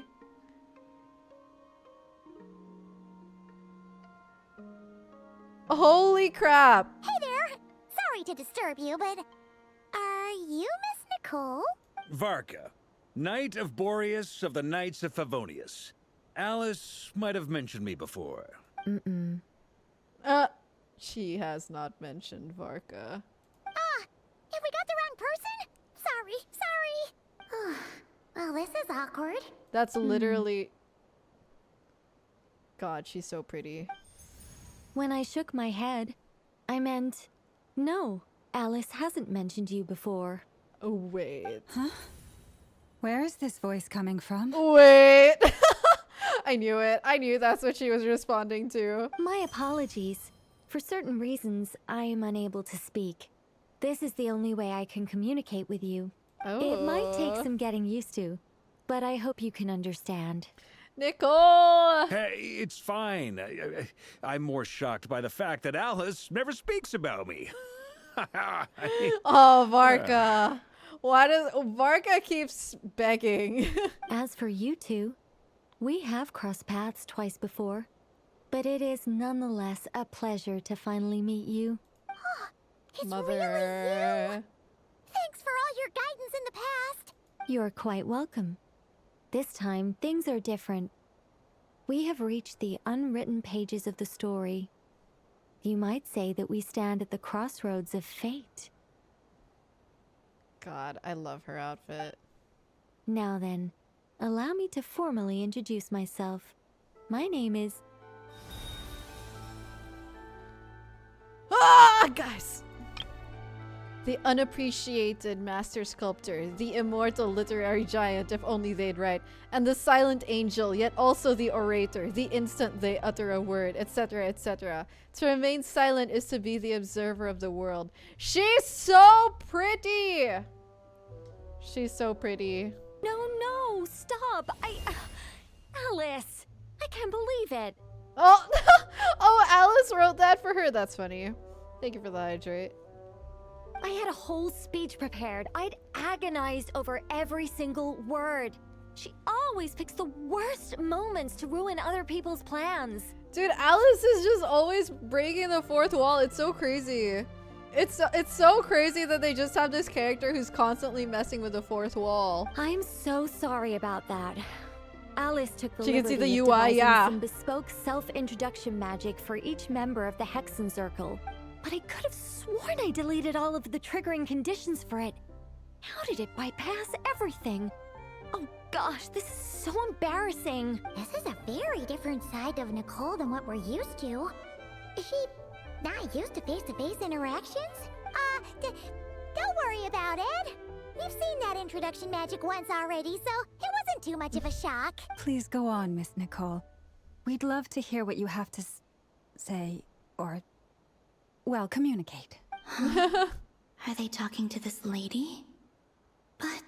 Oh, she can't hear Nicole. Will you all promise to forget that horrendously embarrassing introduction? Sorry? Embarrassing? When? Among the words that hopped out just now, I saw... Angel. Yes. My name is Nicole. And I am one of a very few angels who have retained both their preferred form and their power. The Traveler and Paimon should be no strangers to this concept. There is another of our kind in Natlan. They call her the Lord of the Night. Wait, I love her hair. Alright! Paimon remembers her! But we've never seen her in person. Yes. Well, I have retained more of my power than she. It's because I don't have a long-term duty to fulfill. To be more specific, no. We'll be here all day if I get into the specifics. Moving on. If I'm not mistaken, you are here because you wish to learn how one might reach the moon beyond the sky. Guys, confirmed. The Lord of the Night is a baddie. That's right. Is that something you can give us any guidance on? Yes, I do know a way.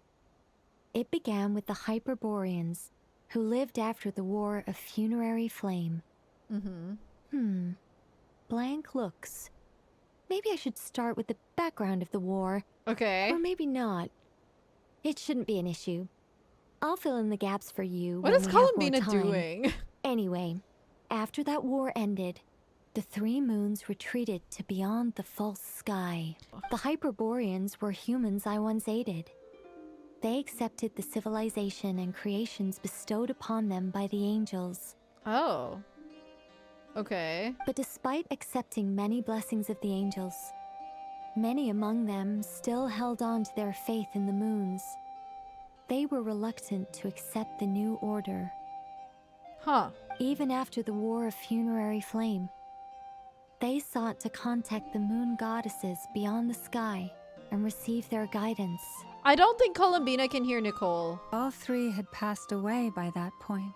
This mage has a unique method of communicating. Is she talking about the moons? Yes, but they did not know. And so, still they prayed for the moon goddess's mercy. After building titanic structures that consumed vast amounts of Kuvaki, at last they glimpsed the moons and heard their voices. But of course, they were gravely disappointed. For it was then that they realized the three moon goddesses were dead. Oh, R.I.P. Hyperborea. Oh, that's such a sad story. It is. Humanity was in a very sorry state at that time. The angels who had once aided them were gone, and the war of funerary flames had left them homeless and destitute. Just a second, I gotta ask. How relevant is all this history to the task at hand? Well, I mean, it's... Okay, it seems we've drifted into irrelevant narrative waters. It's been a while since I've had the chance to speak inside someone's head. As soon as I got started, I lost control, and the words just flowed out like a waterfall. Yeah, I mean, it's basically like a mental train of thought, stream of consciousness type thing. What I'm trying to say is... Right, yes, that's it. The relevant part is the ritual created by the Hyperboreans. The fact that they bypassed the false Varka is sky a lore and saw the skipper. true moons implies that they successfully built a connection between Teyvat and the outside world. The false sky and saw the true moons implies they successfully... Oh! So they're gonna use that for Columbina. Which means, with enough Kuvaki and a sufficiently stable We're going to connection, satellite her it should be feasible to as send a signal. one person over the border. Chat. Columbina's in ghost form so that we can send her as a satellite signal to the moon. We're going to send her in bits. Okay, so they built some kind of portal? Oh, yes. A portal. Yes. What? Why did she say it like that? She's like, yeah, no, that's not exactly it, but yes, Paimon, a portal. Is something wrong? You sound disappointed. I just didn't expect you to summarize it so well. Oh! It turns out I could have said all that in one word. If only I'd managed to think of it. Dude, I love Nicole. Like, she's so funny. Nicole is so funny. Dude, she's so relatable. She's like, oh yeah, I guess I could have just said that. She's... No, please, it's fine. This is invaluable knowledge. I'll be sure to record and preserve everything in writing. Oh, really? Wait, I love her. Well, in that case, I suppose I could backtrack and add some more detail. She's I also did just gloss a huge over a few things nerd. so far. She's so cute. Whoa, time out. What? Let's summarize what we've got first. Dude, Varka fucking hates this. Varka is not here for the history lesson, guys. He just wants the TLDR. He wants out of here. He does not want to listen to her yap. The Hyperboreans were the last ones to use this method, right? So we somehow need to find whatever structure they built and make sure there's enough Kuvaki to power it up. Varka does not fucking read. He does not. Luckily, we have the moon marrow of both the eternal and iridescent moons, so we're all good for Kuvaki. Which means the key issue we need to focus on is finding the place. Am I right so far? He also somehow took over the role of Paimon for this. Yes. Although I expect the structure is long gone by now. That said, what if we could take advantage of the phantoms to travel back to a time when it still existed? Oh. Well, travel back isn't quite accurate. It's more like we'd be creating a handshake between 2 points in space-time. Varka's the person who would watch the last episode of a series just to know the ending. We wouldn't even have to pick a time when it still existed. It could just be a time when it still appeared in phantom form via projection, or we could project our own phantoms, fold them together at... Nicole is so pretty. Was that too hard to follow? She's so cute. Dude, Nicole's brain is too big for them. I love her so much. I don't... Oh, fuck, man. If Nicole and Alice come out in the same version, I'm prioritizing Nicole. She is everything. I love her so much. A STEM lady versus gym bro. She's such a nerd. She's so cute. Things got a little, technical there. Paimon's brain is reaching capacity. All right. Let me think about how to put this more simply. Okay, got it. She's so cute. Over the next few days, I'll search for phantoms that we can use. Once I find one that meets the criteria, I'll let you know and we'll regroup. Varka's like, yes, perfect. Say less. By completing certain rituals, specific individuals will be able to enter the Phantom and make it to the Hyperborean structure. If everything checks out and it looks feasible, we'll just need to wait for Moon Prayer Night, and we can send the Moon Goddess back home. I'm really skimping on the detail here. Is this making any sense at all? This is gonna make perfect sense to Varka. I think so. For now, we'll just wait to hear from you. Yes. Basically, yes. Great. Counting on you. In the meantime, we'll focus on finding the Moon Goddess's name. My name? Are they looking for a way to stop me from disappearing? Excuse me, Miss... Go on, Miss Nicole. This conversation was a little all over the place. I didn't catch your name. I am Lauma, of the Frost Moon Scions. Ah, I did wonder. I noticed that you listened very intently when I spoke about Hyperborea and the moon's history. If you'd be interested, I'd love to visit you this evening and go through it again in greater detail. Oh my gosh, Nicole is going to visit Llama. She's going to nerd out, info dump all her lore. And Llama's going to be like, ah yes, I did write that all down. Also, if you were serious about making a record, it would be too risky to simply write down the raw details as is. I would suggest some tweaks. Maybe rewrite the stories as fairy tales or fables, perhaps even prayers. You play Genshin Impact? Oh, yes. I'm sure you do. Anyway, we can cross that You're bridge all when we caught up, come to right, it. Brax? So, see you later then? Oh, and no need to prepare anything. Just a cup of tea will do. Oh, she's so pretty. See ya! See you, beloved She fishy. seems friendly. It's just... They're gonna have an intense nerd out session. Dude, I was about to read that as they're gonna have an intense make out session. But yeah, nerd out session works. It's so nice to find someone who's actually willing to listen. I've been dying for a chance to finally go through all this systematically from start to finish. Any longer and I'd probably start forgetting it. Girlie, we can hear you. Now Paimon gets why Alice told us to mind our heads. Oh. What did I tell you? A lot of quirky people in Alice's orbit. Now then, the next order of business is, where do we start looking for the Moon Goddess's name? Maybe the rest of what Nicole has to say might give us some clues. Once I've heard her out, I'll summarize the salient points and share them with you all. She's going to TLDR for us, because Varka does not want to fucking read. I'm also inclined to review our other documents. Yes, our faith was first established by our Hyperborean ancestors, but many of the more factually accurate records are from after Kutar's birth. I have a hunch that the Fatui might know something too. Never be choking in her tea. Sounds like we're gonna follow Columbina'S journey through Devat, huh? In that case, we'll start by heading to the Frost Moon Enclave. Sounds like a plan. Take this with you. I'll see about getting in touch with the Fatui. It'll probably just be Arlecchino and Sandroni again. They're the only ones who would want to help. Oh, is Arlecchino still in the area? Thank you, Mr. Varka. Huh. Don't mention it.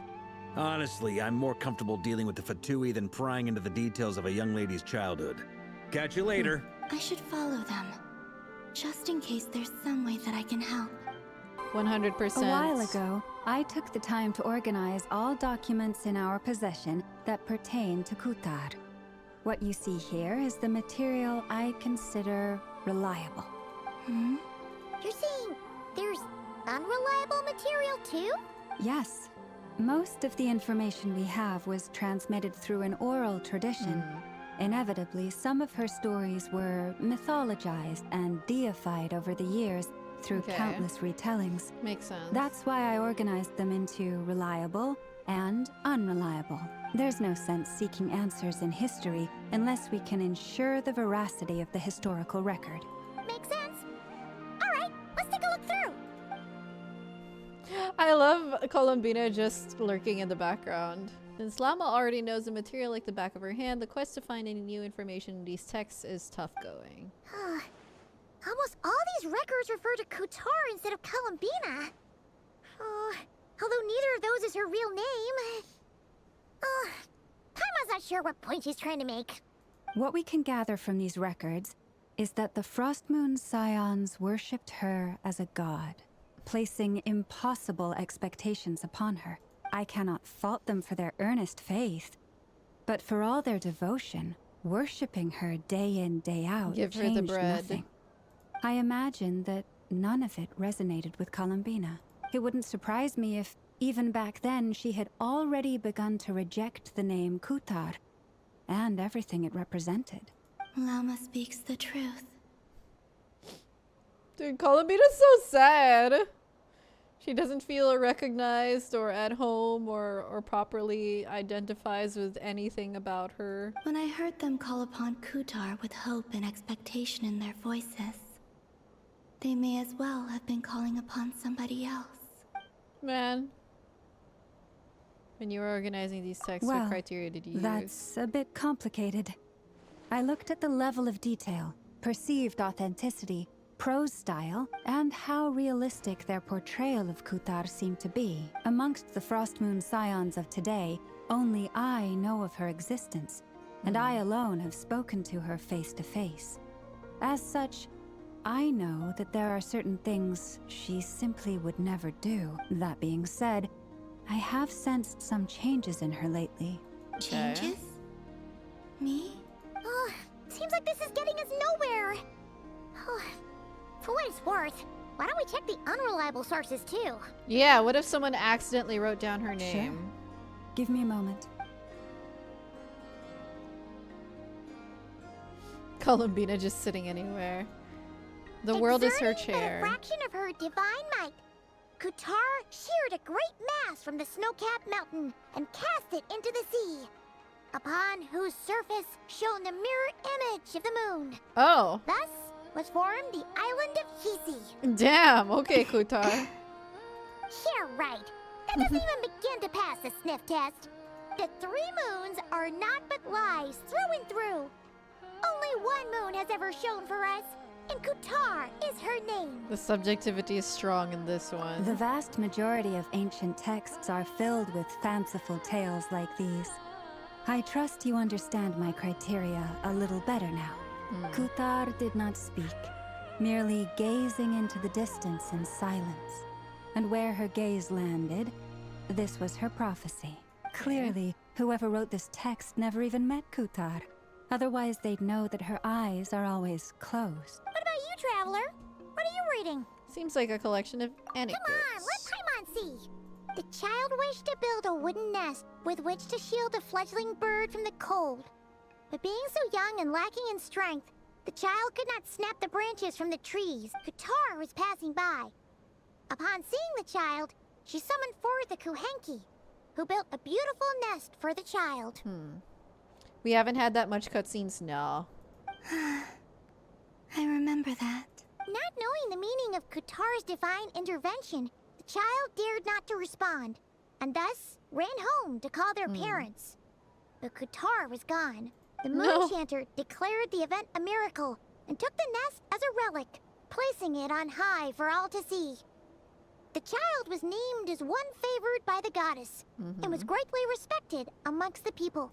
Yet, no further miracles were bestowed, and this matter was forgotten in but a few years.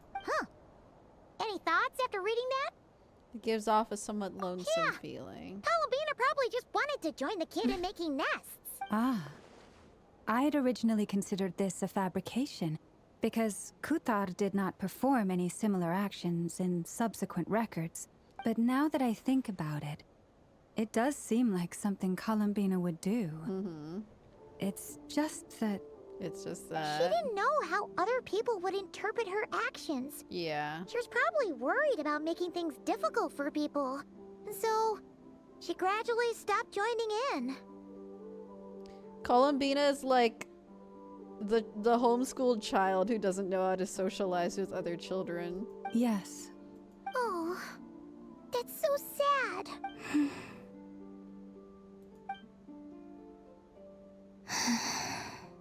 And now, I can make no such gestures of warmth, even if I want to.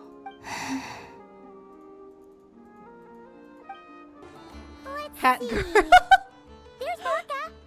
Oh, and it's Durin and Albedo too. Mask girl. Talk about coincidences. Yeah, this is pretty much the same blaze we bumped into each other last time. I convinced them to stick around a little longer. We were all waiting on people, so I figured having a little company would help pass the time. Ah, so you've been waiting for us? Does this mean that you've already arranged things with the Fatui? Sure does. Now you're back, we can go meet up with them together. How'd your investigation at the Frost Moon Enclave go? Well, we didn't find out Columbina'S true name. But apart from that, it went pretty well. We learned some anecdotes. Aha, just as well that I didn't tag along We then. did some reading, Varka. I'm sure our moon goddess wouldn't want every man and his dog knowing all about her private life. Still, desperate times, desperate measures, I guess. Someone had to do it. Call him baby, that's cute. So, Varka was waiting on us, but what about you two? Are you waiting for Alice? Yeah, did you guys see Alice? Oh, no. We already met with her. Oh! We discussed that experiment I mentioned to you last time. Oh, and she also handed me this communication device. Ah, this looks familiar. That's right. I understand she informed you about the relationship between the phantom phenomena and Tevat's borders, yes? She wants me to help her with some more experiments on that front. She said that she'll contact me through this device with more information. Ah, I see. Following instructions and making observations. Pretty common research method. Takes me right back to Albedo's lab. Guys, Varka literally just sounds like a gym bro. Following instructions and making observations. He sounds like he didn't pay much attention in lab class. Wait, then who exactly are you meeting? Someone you know. Albedo's met him too. But I don't think Miss Lauma or the Grand Master have been introduced. Introductions are overrated. Especially in cases like this. Oh my gosh. Wait, it's Hat Guy. Hat Guy's back. Hello, Hat Guy. It's you. It's Hat Guy. So, it's not like the academia has prohibitions against going abroad. Also, I applied for leave. Oh my gosh, he has to apply for leave. I've been writing to Hat Guy since obtaining a human form. He calls him Hat Guy Up too. to speed on everything that's been going on in Krai. Oh my gosh. Hat Guy. Hat Guy. Durin never referred to him by a different name. Turns out, I actually have heard that name before. From who? Oh?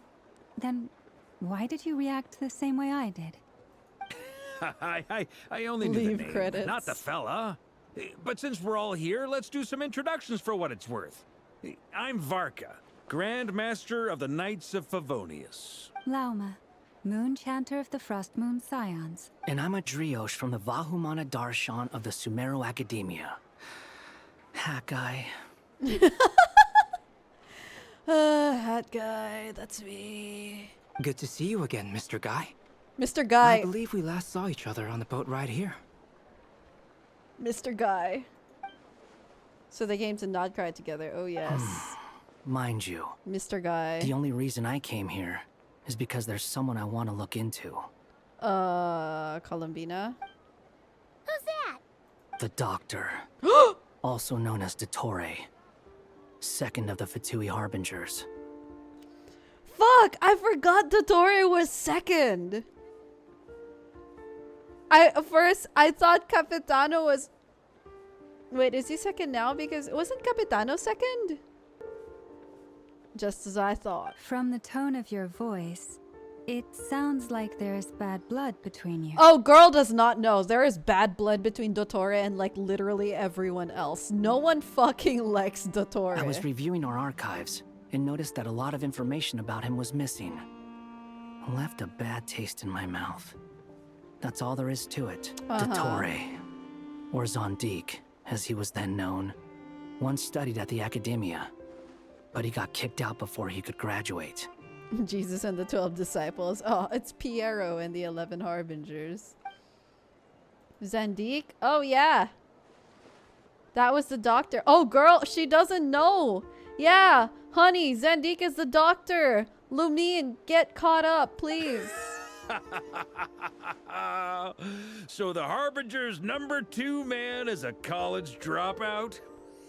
How embarrassing for them. What? Varka, you can't just say things like that. That's... What the fuck? Hello? Last we heard, he was planning something. We actually heard that a few times before, even coming to Krai. But we haven't seen a trace of him since we got here. He only appears when something interests him. For all we know, he might have left already. But the fact he did something here at all is worth noting. It'll fill a couple extra lines in his file. Uh-huh. Why does it sound less like a file you're writing and more like a criminal record? Anyway, we were just about to meet 2 of the other Harbingers. Want to come along? You might learn a thing or two about him there. Varka got his college scholarship through sport. Sure.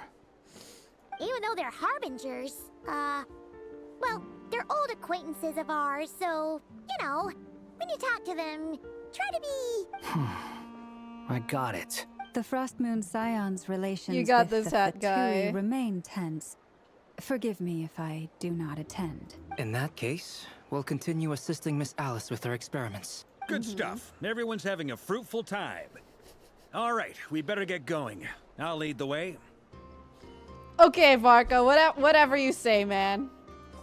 This guy. Hey, hat guy. Are you here for revenge? Well, yeah. That's obviously part of it. But I'm not the only one who has a score to settle with him. He's going to rally all the Harbingers to delete the Torre from the face of Teyvat. Neither you, nor Lesser Lord Kusanali, nor I want to see him meddling with things again. What's the hurry? Don't worry. Pigeons always know which way home is. This is such an interesting cast. Hat guy. Father. Father! You made it. Who is this?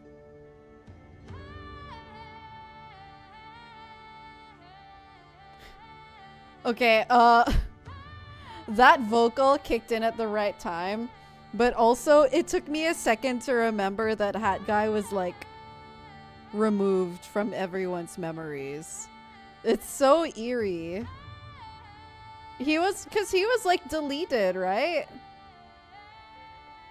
I know, insane interaction. A scholar from Sumeru. They call him Hat Guy. He's an old friend of the Traveler. Wait, this is the academia representative you wrote about? He doesn't exactly look the part. Wait, that's funny. They said he doesn't look intellectual enough, guys. First name Hat, last name Guy. I believe this will prove my identity. You'll notice it bears the seal of the Sanctuary of Surasthana. Well, what do you know? So it does. All right then. My mistake. He is Nahida's personal envoy. It's fine. I expected as much. What? Yeah, but he remembers them because his memories were restored. So as I mentioned in my letter, the Academia's got its eyes on Dottore, but this matter remains top secret. Apart from those assisting in the investigation, the fewer people who know, the better. If anyone asks, I'm here in Krai to pursue my personal academic interests. Gotta say, Varka, you did pretty well to keep all this under wraps for so long. Sounds like you got in touch with the academia about this way back. You flatter me. What reason would you have to disclose information about Dottore? And they're like, oh, we fucking hate him. Where do I even start? Remember that time we fought rerir at Star Sand Shoal? He sure let me have it then, didn't he? I'll bet Dottore had that all sketched out, with me as his convenient little pawn. Damn. He could not care less about us if he tried, but hey! The feeling's mutual. Guys. Does Dottore really strike you as the sort who values his relationships with his colleagues? Fair point. Definitely not. Which is why I always keep my guard up whenever he starts making suspicious moves. To that extent, our motivations align. On top of which, I consider you trustworthy people. She likes us more than she likes Dottore. Now, back on topic. In the wake of the rerir of Solnari episode, Sanjon and I grew suspicious about Dottore's complete inaction during the entire affair. Yep.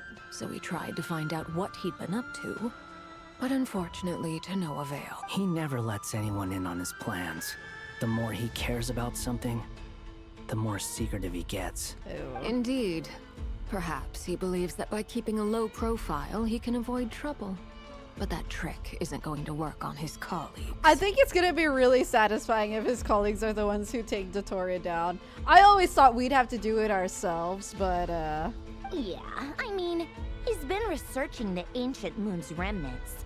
And he's been trying to get his paws on the moon marrows. Only an idiot would believe he doesn't have something more planned. With this in mind, I returned to Snezhnaya and relayed my thoughts to Her Majesty the Tsaritsa, entreating her to have him recalled. Oh, okay. That's pretty direct. Did the Tsaritsa agree? But... Yes. I made it abundantly clear that the Fatui's business in Krai is almost concluded, and we do not need 3 Harbingers in this territory. Her Majesty concurred. Okay, okay. Accordingly, Dottore has returned at her orders. I imagine he is continuing with experiments, which no one besides he would ever have any interest in. Agreed. I love listening to Arlecchino. Common sense might mean nothing to him, but he's not stupid. He knows that no good can come from opposing the Tsaritsa. Smarts alone won't get him all the way. He needs the Rooster's resources and Regrator's Mora, both of which the Tsaritsa can strip from him by waggling a finger. But doesn't he have a track record of publicly following orders while going against them in private? He probably has it down to a fine art by now. Ooh, he's clocking him. Wouldn't put it past him. We worked together on a research project once. Only briefly. But it was enough to show me that we're fundamentally different people. He has no interest in doing things methodically, stage by stage. His thoughts jump all over the place, and the moment his curiosity is satisfied, or he gets the results he wants, he disappears. Okay, well, that's definitely not scientific. The only similarity we share is that, once we set our minds on doing something, we will see it done. Whatever it takes. Oh, we definitely saw some of that in your battle with rerir. You got so competitive. Ugh, do not remind me. Then I believe we all concur. Dottore will not simply give up. Ooh. Fantastic. Now this is turning into a whole day of unpleasant memories. Ugh. Are you talking about the moon marrow stuff? True. He also strikes me as the kind of person to disregard experimental regulations, ruin all the equipment, and go way over budget. Then leave the first person he can find to deal with the fallout. That's exactly what he does. Exactly. This one time, he was running some high-temperature experiment and the substance exploded. But does he care? No. He orders his subordinates to open the device so he can observe the results, which causes the gas inside to leak out. Dude, I love this conversation so much because we're literally all just dissing Dottore and we're listening to his colleagues diss him. Like this is a gossip train right here. That gas was poisonous. If I hadn't been there, who knows how many people might have died. Yeah, exactly. Like they're just talking shit about this guy and it's like it's great because we all hate him. And after all that, he left. While I was still cleaning up after his mess. What a waste of time, he said. Waste of time?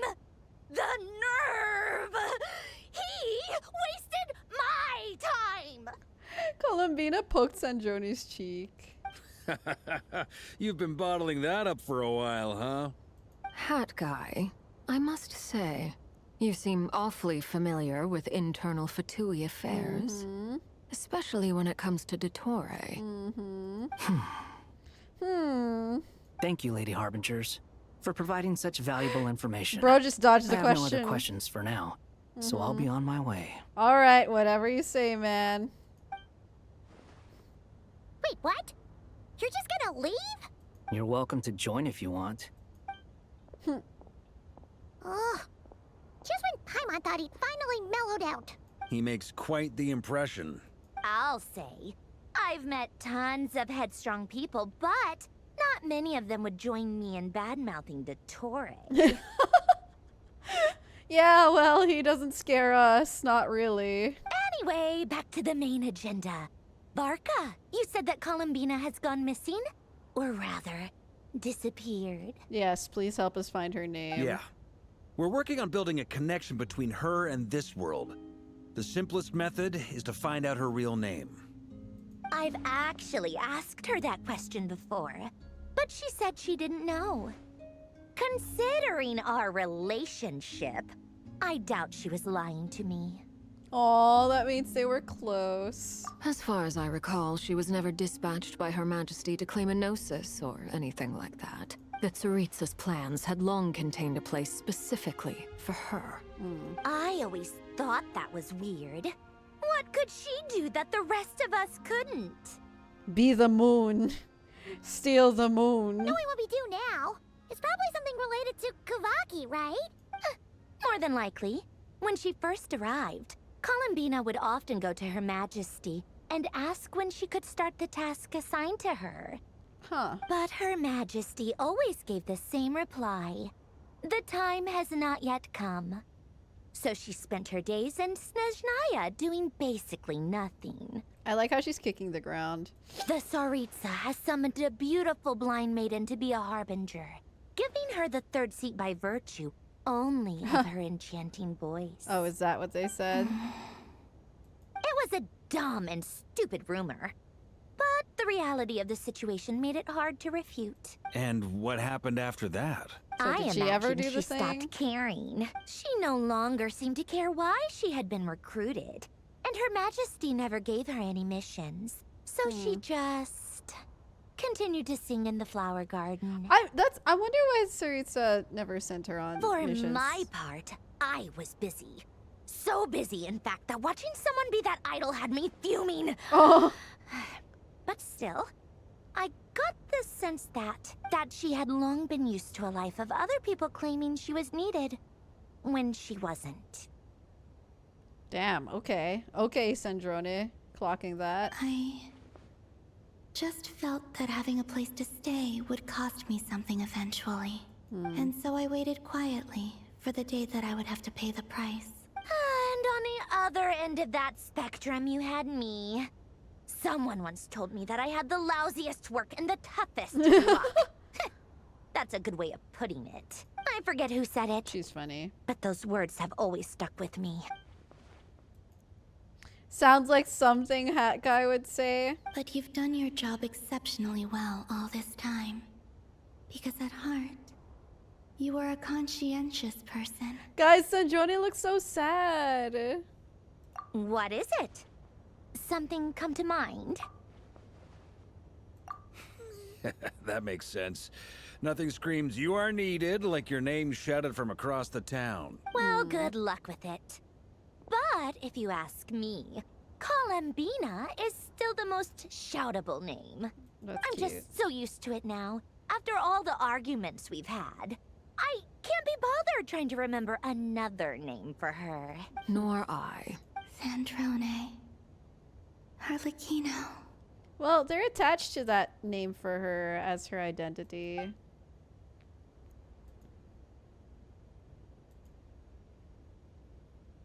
Huh. Oh, why is there a Sealy? Oh, Does that mean Nicole has news for us? okay. I haven't Ladies, seen. I thank I you haven't for seen your Sealy's hospitality. in so long. If the chance ever comes up, I definitely owe you both a drink sometime. I'm sure it will. You can make your own way out.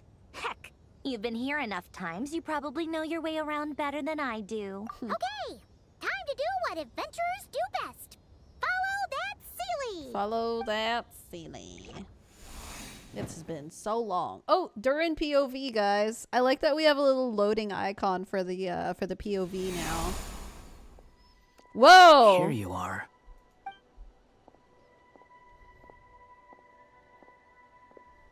Oh, hat guy. Hello. How come you're back so soon? Did things go all right with the Fatui? Arlecchino clocked him Fine. too fast. Dottoro's been summoned home by the Tsaritsa. Couldn't get much more than that. Okay, surely How not, about right? you? Surely we'll see Any Dottore while we're progress in with the Krai. investigation?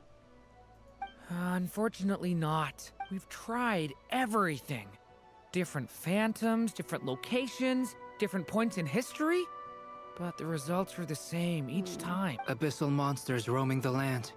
People crying out in despair, with no hope of being rescued. Every time I see it, I can't help but think, is this what it was like in Mondstadt when Dragonspine Durin attacked? Aww.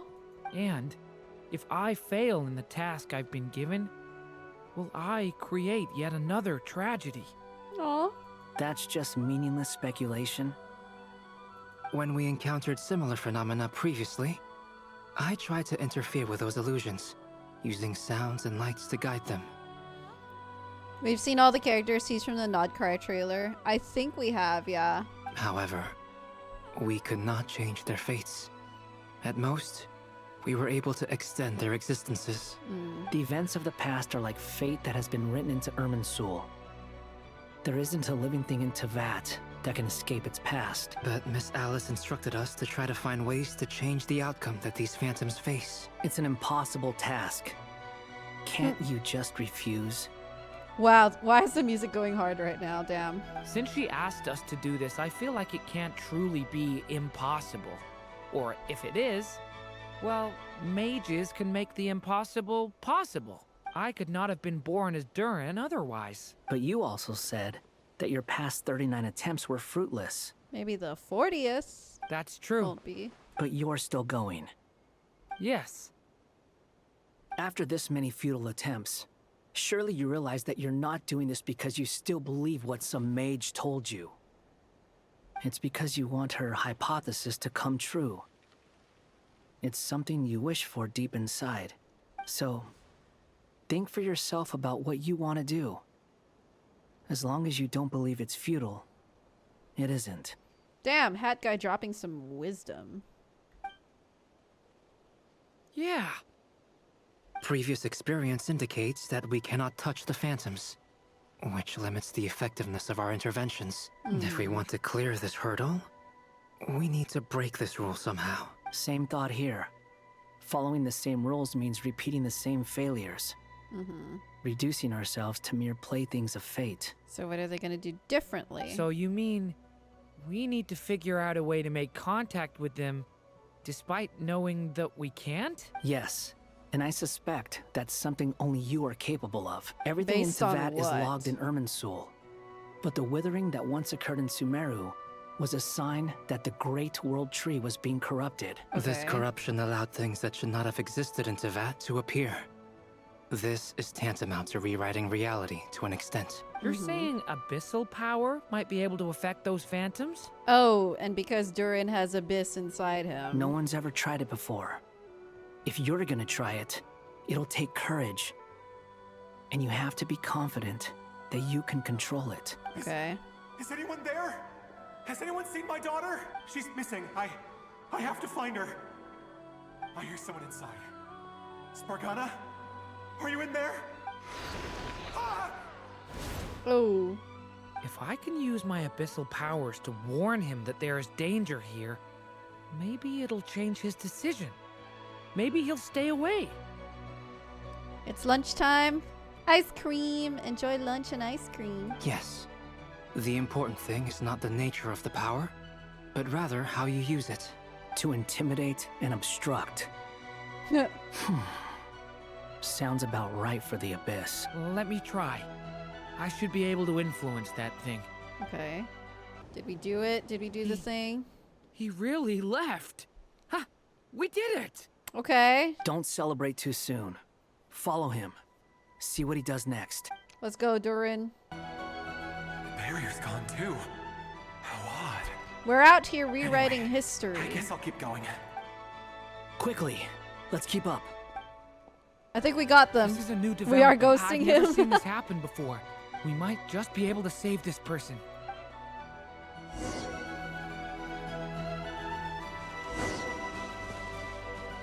Okay, we'll continue protecting this guy.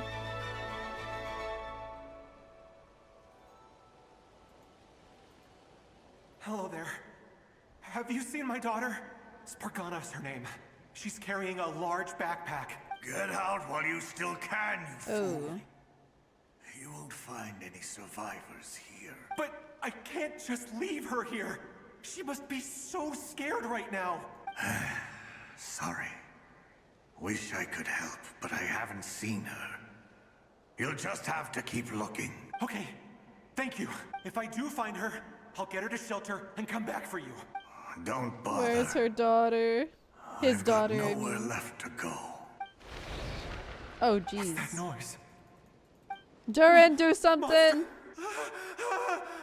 No, if he goes inside, he'll be walking into a trap. Okay. Let's try this once more.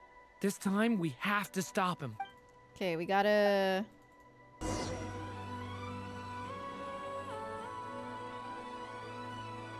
Huh? That looks like one of my daughter's books. Oh, thank you. Thank you. Yes, it's one of hers for sure. That's her name on it right there. She left her backpack here. Why does Genshin make such huge books?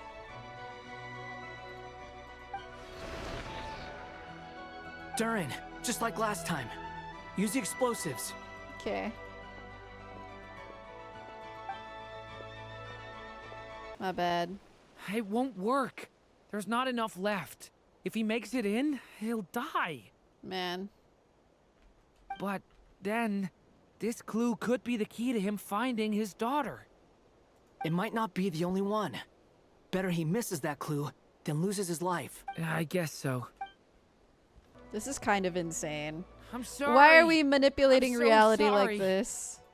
He refuses to go anywhere else. Whether he opens this door or not, all that awaits him now is death. Man.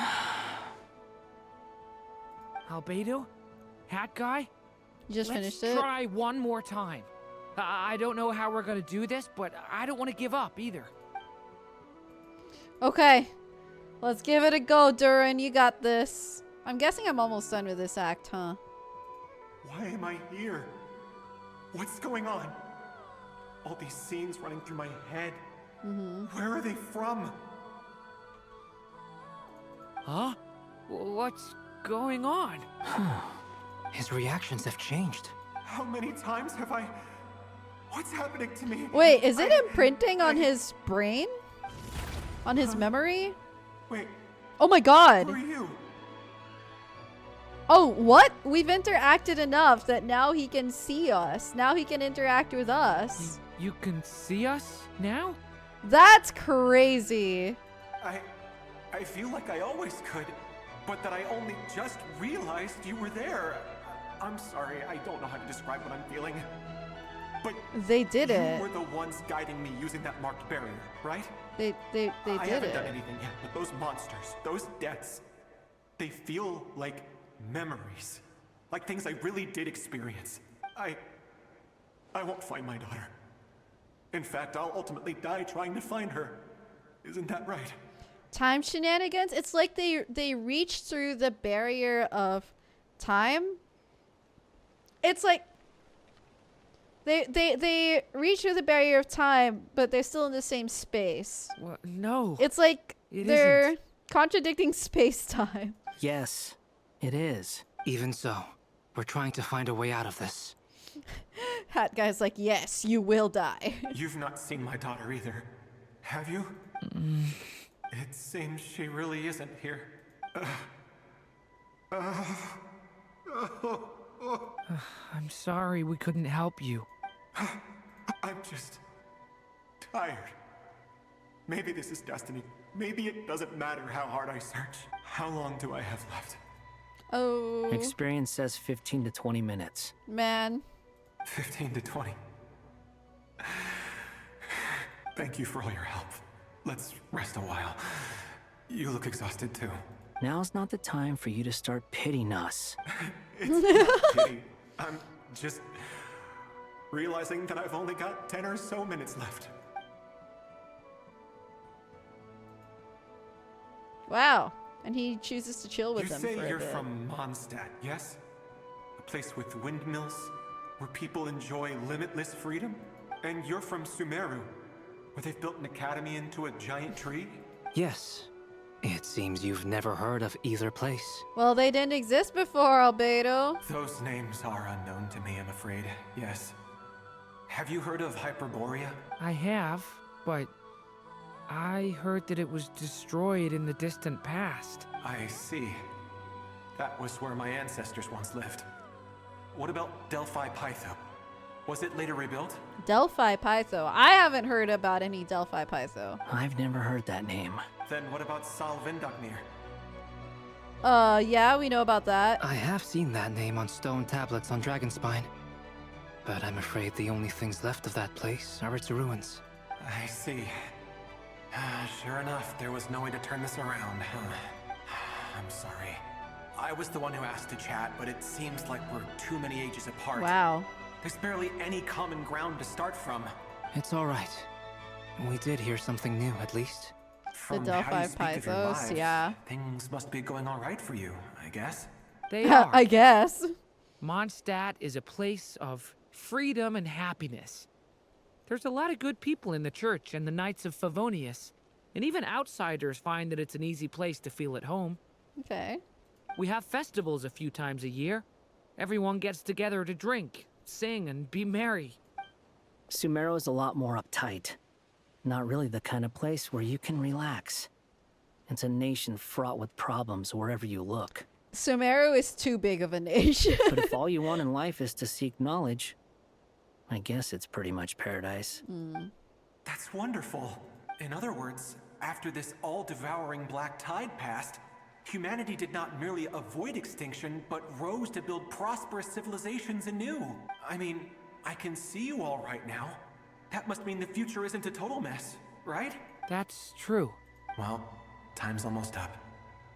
Let's part ways, I think. Might be best if you don't waste too much time on me. This guy's great at accepting his bloody fate. The chances are slim, I know, but I'd like to spend these last few minutes looking for Spargana. If things work out, I'd love to tell her about what I've heard. May we meet again. Well, or not, most probably. In that case, may your wishes come true. Goodbye, good man. I hope your death isn't too painful. He's gone. In a few minutes, he will meet the end that was his to begin with. The ending of this tale did not change. But I believe that we've just made the most progress we have yet. May your wishes come true. If only it were so simple. Hat guy, could I ask you a question? I love the dynamic of these three guys, and they're all so smart. You've never talked about your past. It seems complicated, and it weighs heavily on you, too. Would you be willing to tell me about it? I mean, sometimes it's better to get things out in the open. Take that guy we try to help, for instance. At least he said goodbye with a smile, right? I know about Albedo's past. Our experiences are very similar, and he created me. As for you, you're my first friend, and you've witnessed every step I've taken. But by comparison, I know nothing about you. I love that Durin's asking this. It's a very valid question. Either way, I mean, we're still best friends. But if I knew more about you, I might understand your thoughts a bit better. That's so sweet. Durin's like, we're still best friends, even if I know nothing about you, but I'd love to know more about you, bestie. I've told you about myself. I'm a student at the academia. But where do you come from, hat guy? And what did you do before that? Prepared for the entrance exam. He said that so... All right. If you really don't want to talk about it, I won't press you any further. Chat, do you think Hat Guy will eventually tell Durin about his past? Like, there's a possibility he'll feel comfortable enough to, right? I was a puppet built from the branches of a white tree, using technology left behind by the Conrian schools of mechanical engineering.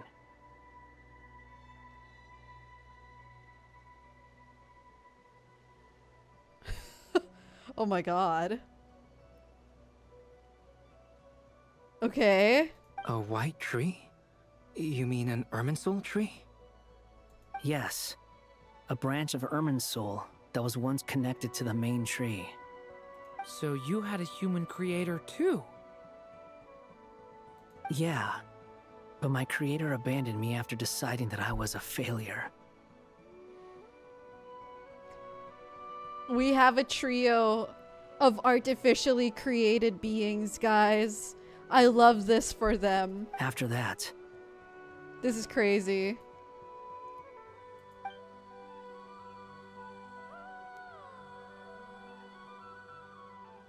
Durin. Resisting the influence of the Abyss, suppressing the urge to destroy, trying to do the right thing. None of these things are easy. But no matter how hard they are, trying to rewrite past wrongs is far harder. You asked me if you would create a new tragedy if you failed. I told you there was no point speculating about that. But the real answer is, yes, you absolutely will. God damn!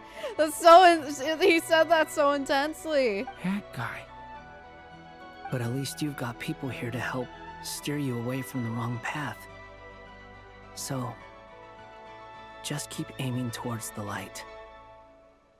I will. I promise. All right. Break time's over. Oh, Alice coming through. Hello. Durin speaking. Hello, friends. It's me. What have you been up to, I'm detecting some unmistakable fluctuations here at the border. The amplitude isn't particularly high, but they're completely different signals from the ones before. And the scale is comparable to those I've detected previously. Alice, we were unable to save that person.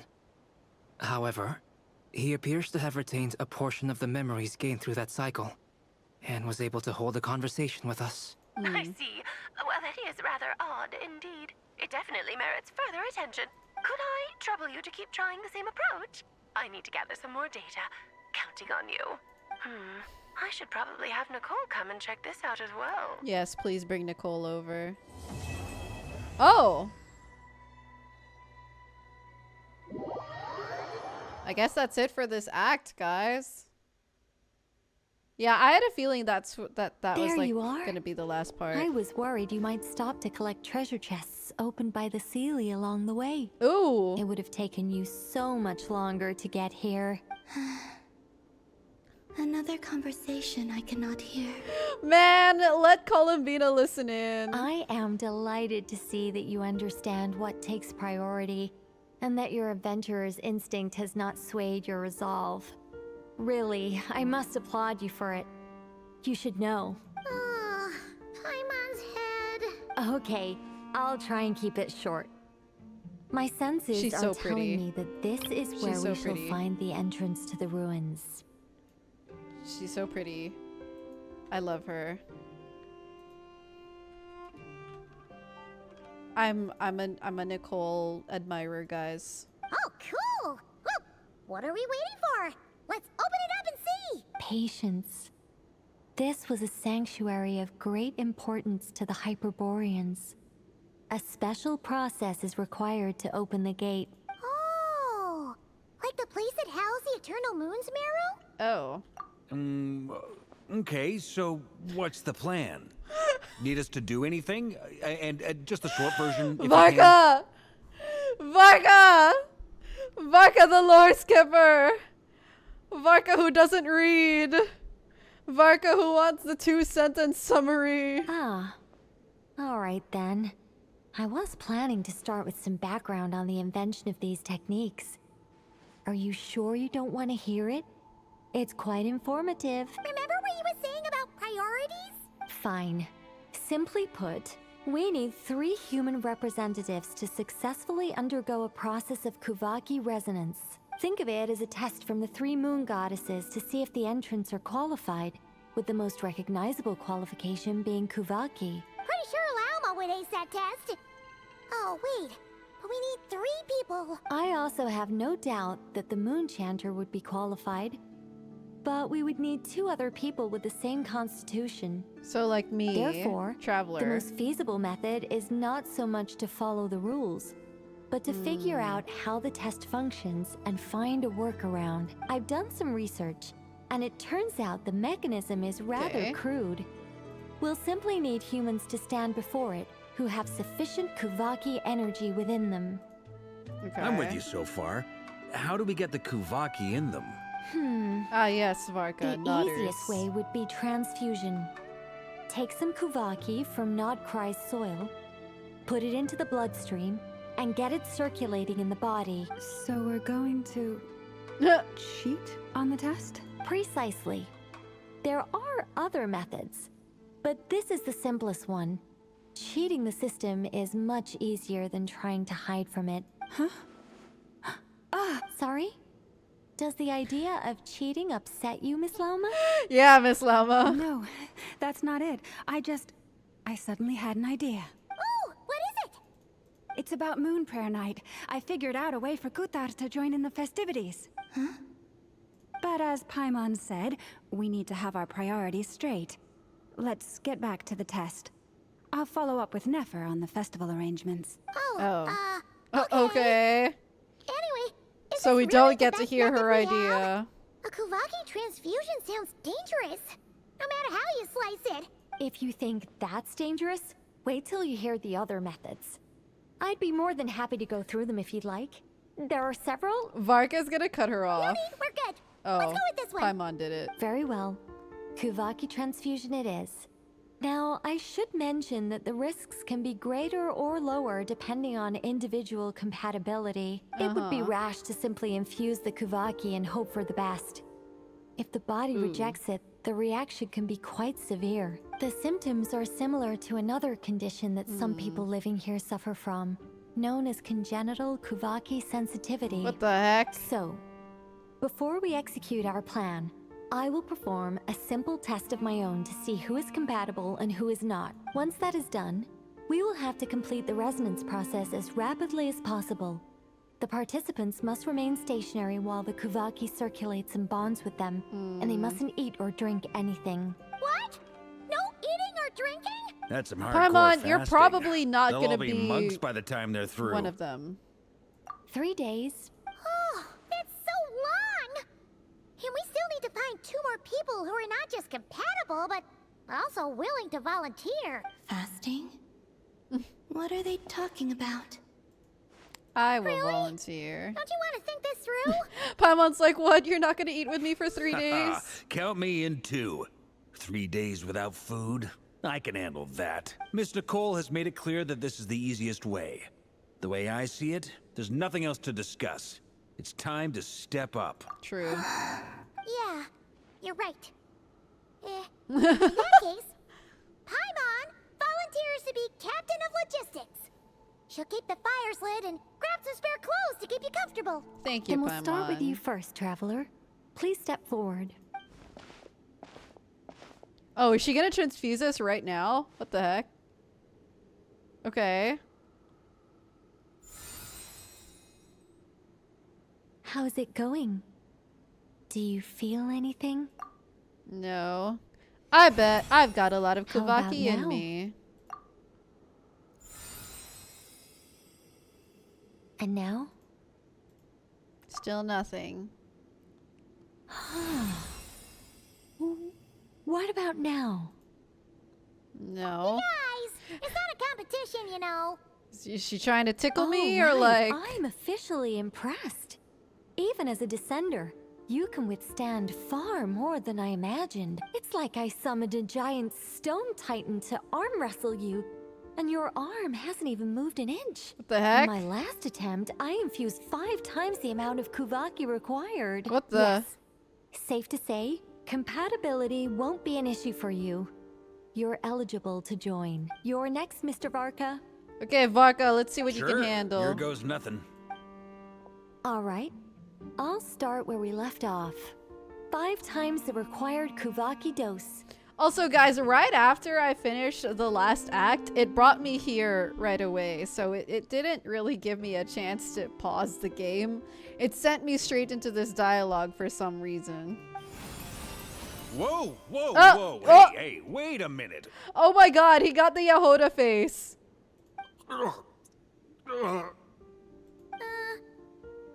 it going? Ooh, no, not great. I kind of want to puke. Oh. Feels like I've been drinking too much. A few bottles of wine, then a big stein of Dark Horse. That Some looks hard so liquor from Liyue silly. mixed in. Dude, Nicole looks so pleased with herself. Dude, she's so pretty, but also you know, I think she wanted to get back at him actually. You think this is funny? I just lost to a young lady in an arm wrestling contest. I'm never gonna live that down. I kind of ship it. My apologies. I'll lower the concentration and try again. Oh. How's it going now? I'm not as dizzy as last time, but I can Red still horse, feel dark it horse. pulsing around. In that case, you wouldn't be an ideal choice, Mr. Varka. Aw. Let's try someone else. It's the same. Okay. Let's go ask some of our other friends then. Flins! Do you want some Kuvaki in you?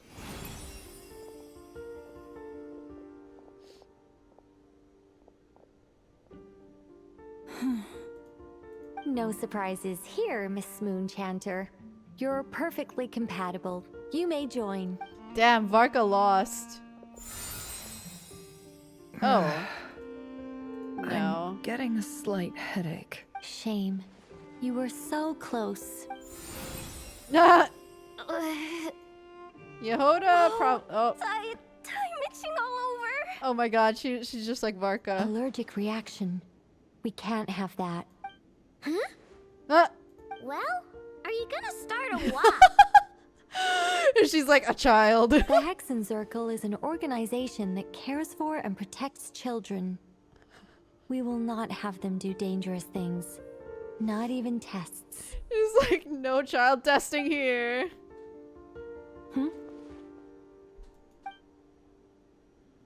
Is something the matter? The candidates have to be human. I guess that rules me out too. No! Huh. Everyone except the Moonchanter got beaten. No, Guess I don't need to feel so bad after all.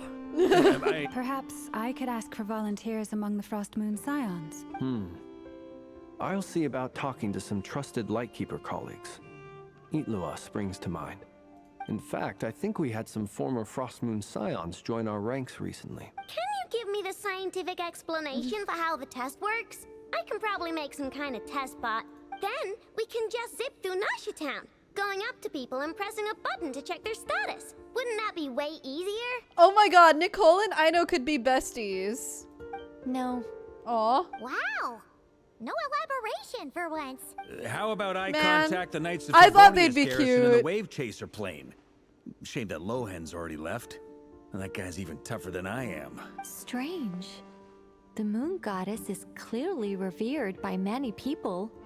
So why is she on the brink of disappearing? She mentioned that the world has rejected her from the very beginning. And when we fought the rerir of Solnari, it seemed like she exhausted her power for our sake. Also, I'm not sure revered is the right word for how people feel about her.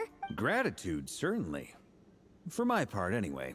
It's basic reciprocity. She helped us, so she deserves our help in return. Yeah. Even though she looked like she didn't care, she still saved a ton of people, including me. A review of the relevant data leads me to conclude that Miss Columbina is a good person. Yep, you bet. They really think so? I'm super surprised that Columbina isn't her actual name, though. Yeah. I think it really suits her.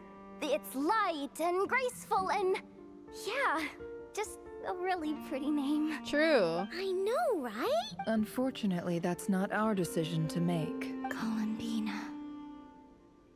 That was the code name the Fatui gave me. But it also came up in the song I heard when I was born. But is that really all there is to it?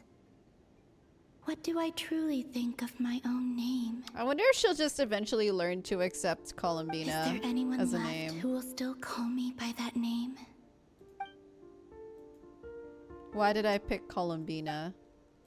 I felt that she never wanted to become Kutar and be worshipped as a god. Moon Prayer Night is getting closer by the day. We're running out of time. We need to look for other candidates. Oh my god, wait. Then allow me to try. Oh! Guys, the aura. Huh? What are you doing here? You contacted your friends via the Adventurers Guild. Oh. Sandrone has been keeping an eye out for something like that. So she informed me, since I have the ability to accommodate a moon marrow. Oh my gosh. I should prove to be a suitable candidate. Okay, okay. Arlecchino. Let's go. When can we begin? I see. We can begin right away.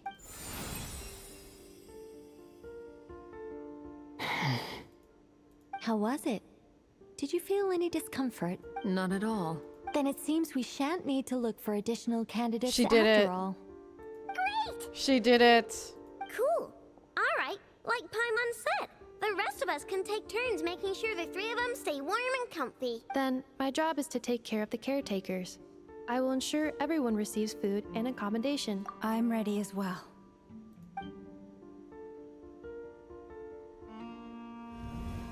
Well, guys, I guess we have our trio. It's interesting that Arlecchino came up, but that makes sense. She is holding a moon marrow.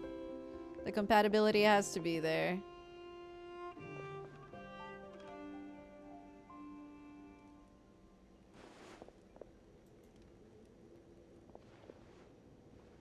Oh my gosh, Paimon's sleeping, and so is Columbina.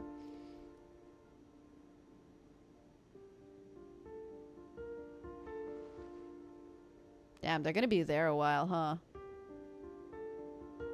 It's their artifact holding pose, chat.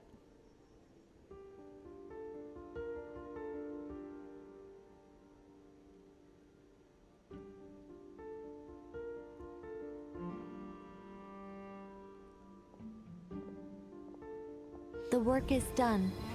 The sacred scroll shut. The stars grow dim, the people silent. The white sun sets, the silver moon rises. O path to the temple, appear now before us.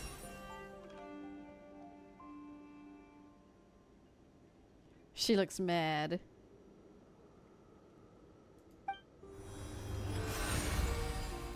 Wow, it really opened.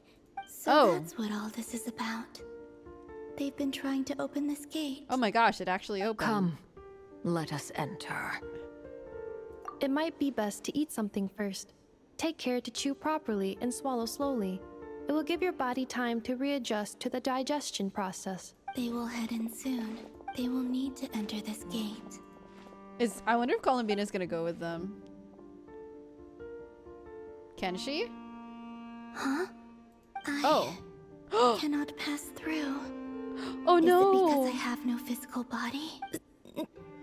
It has been 3 days. My strength is all but completely faded.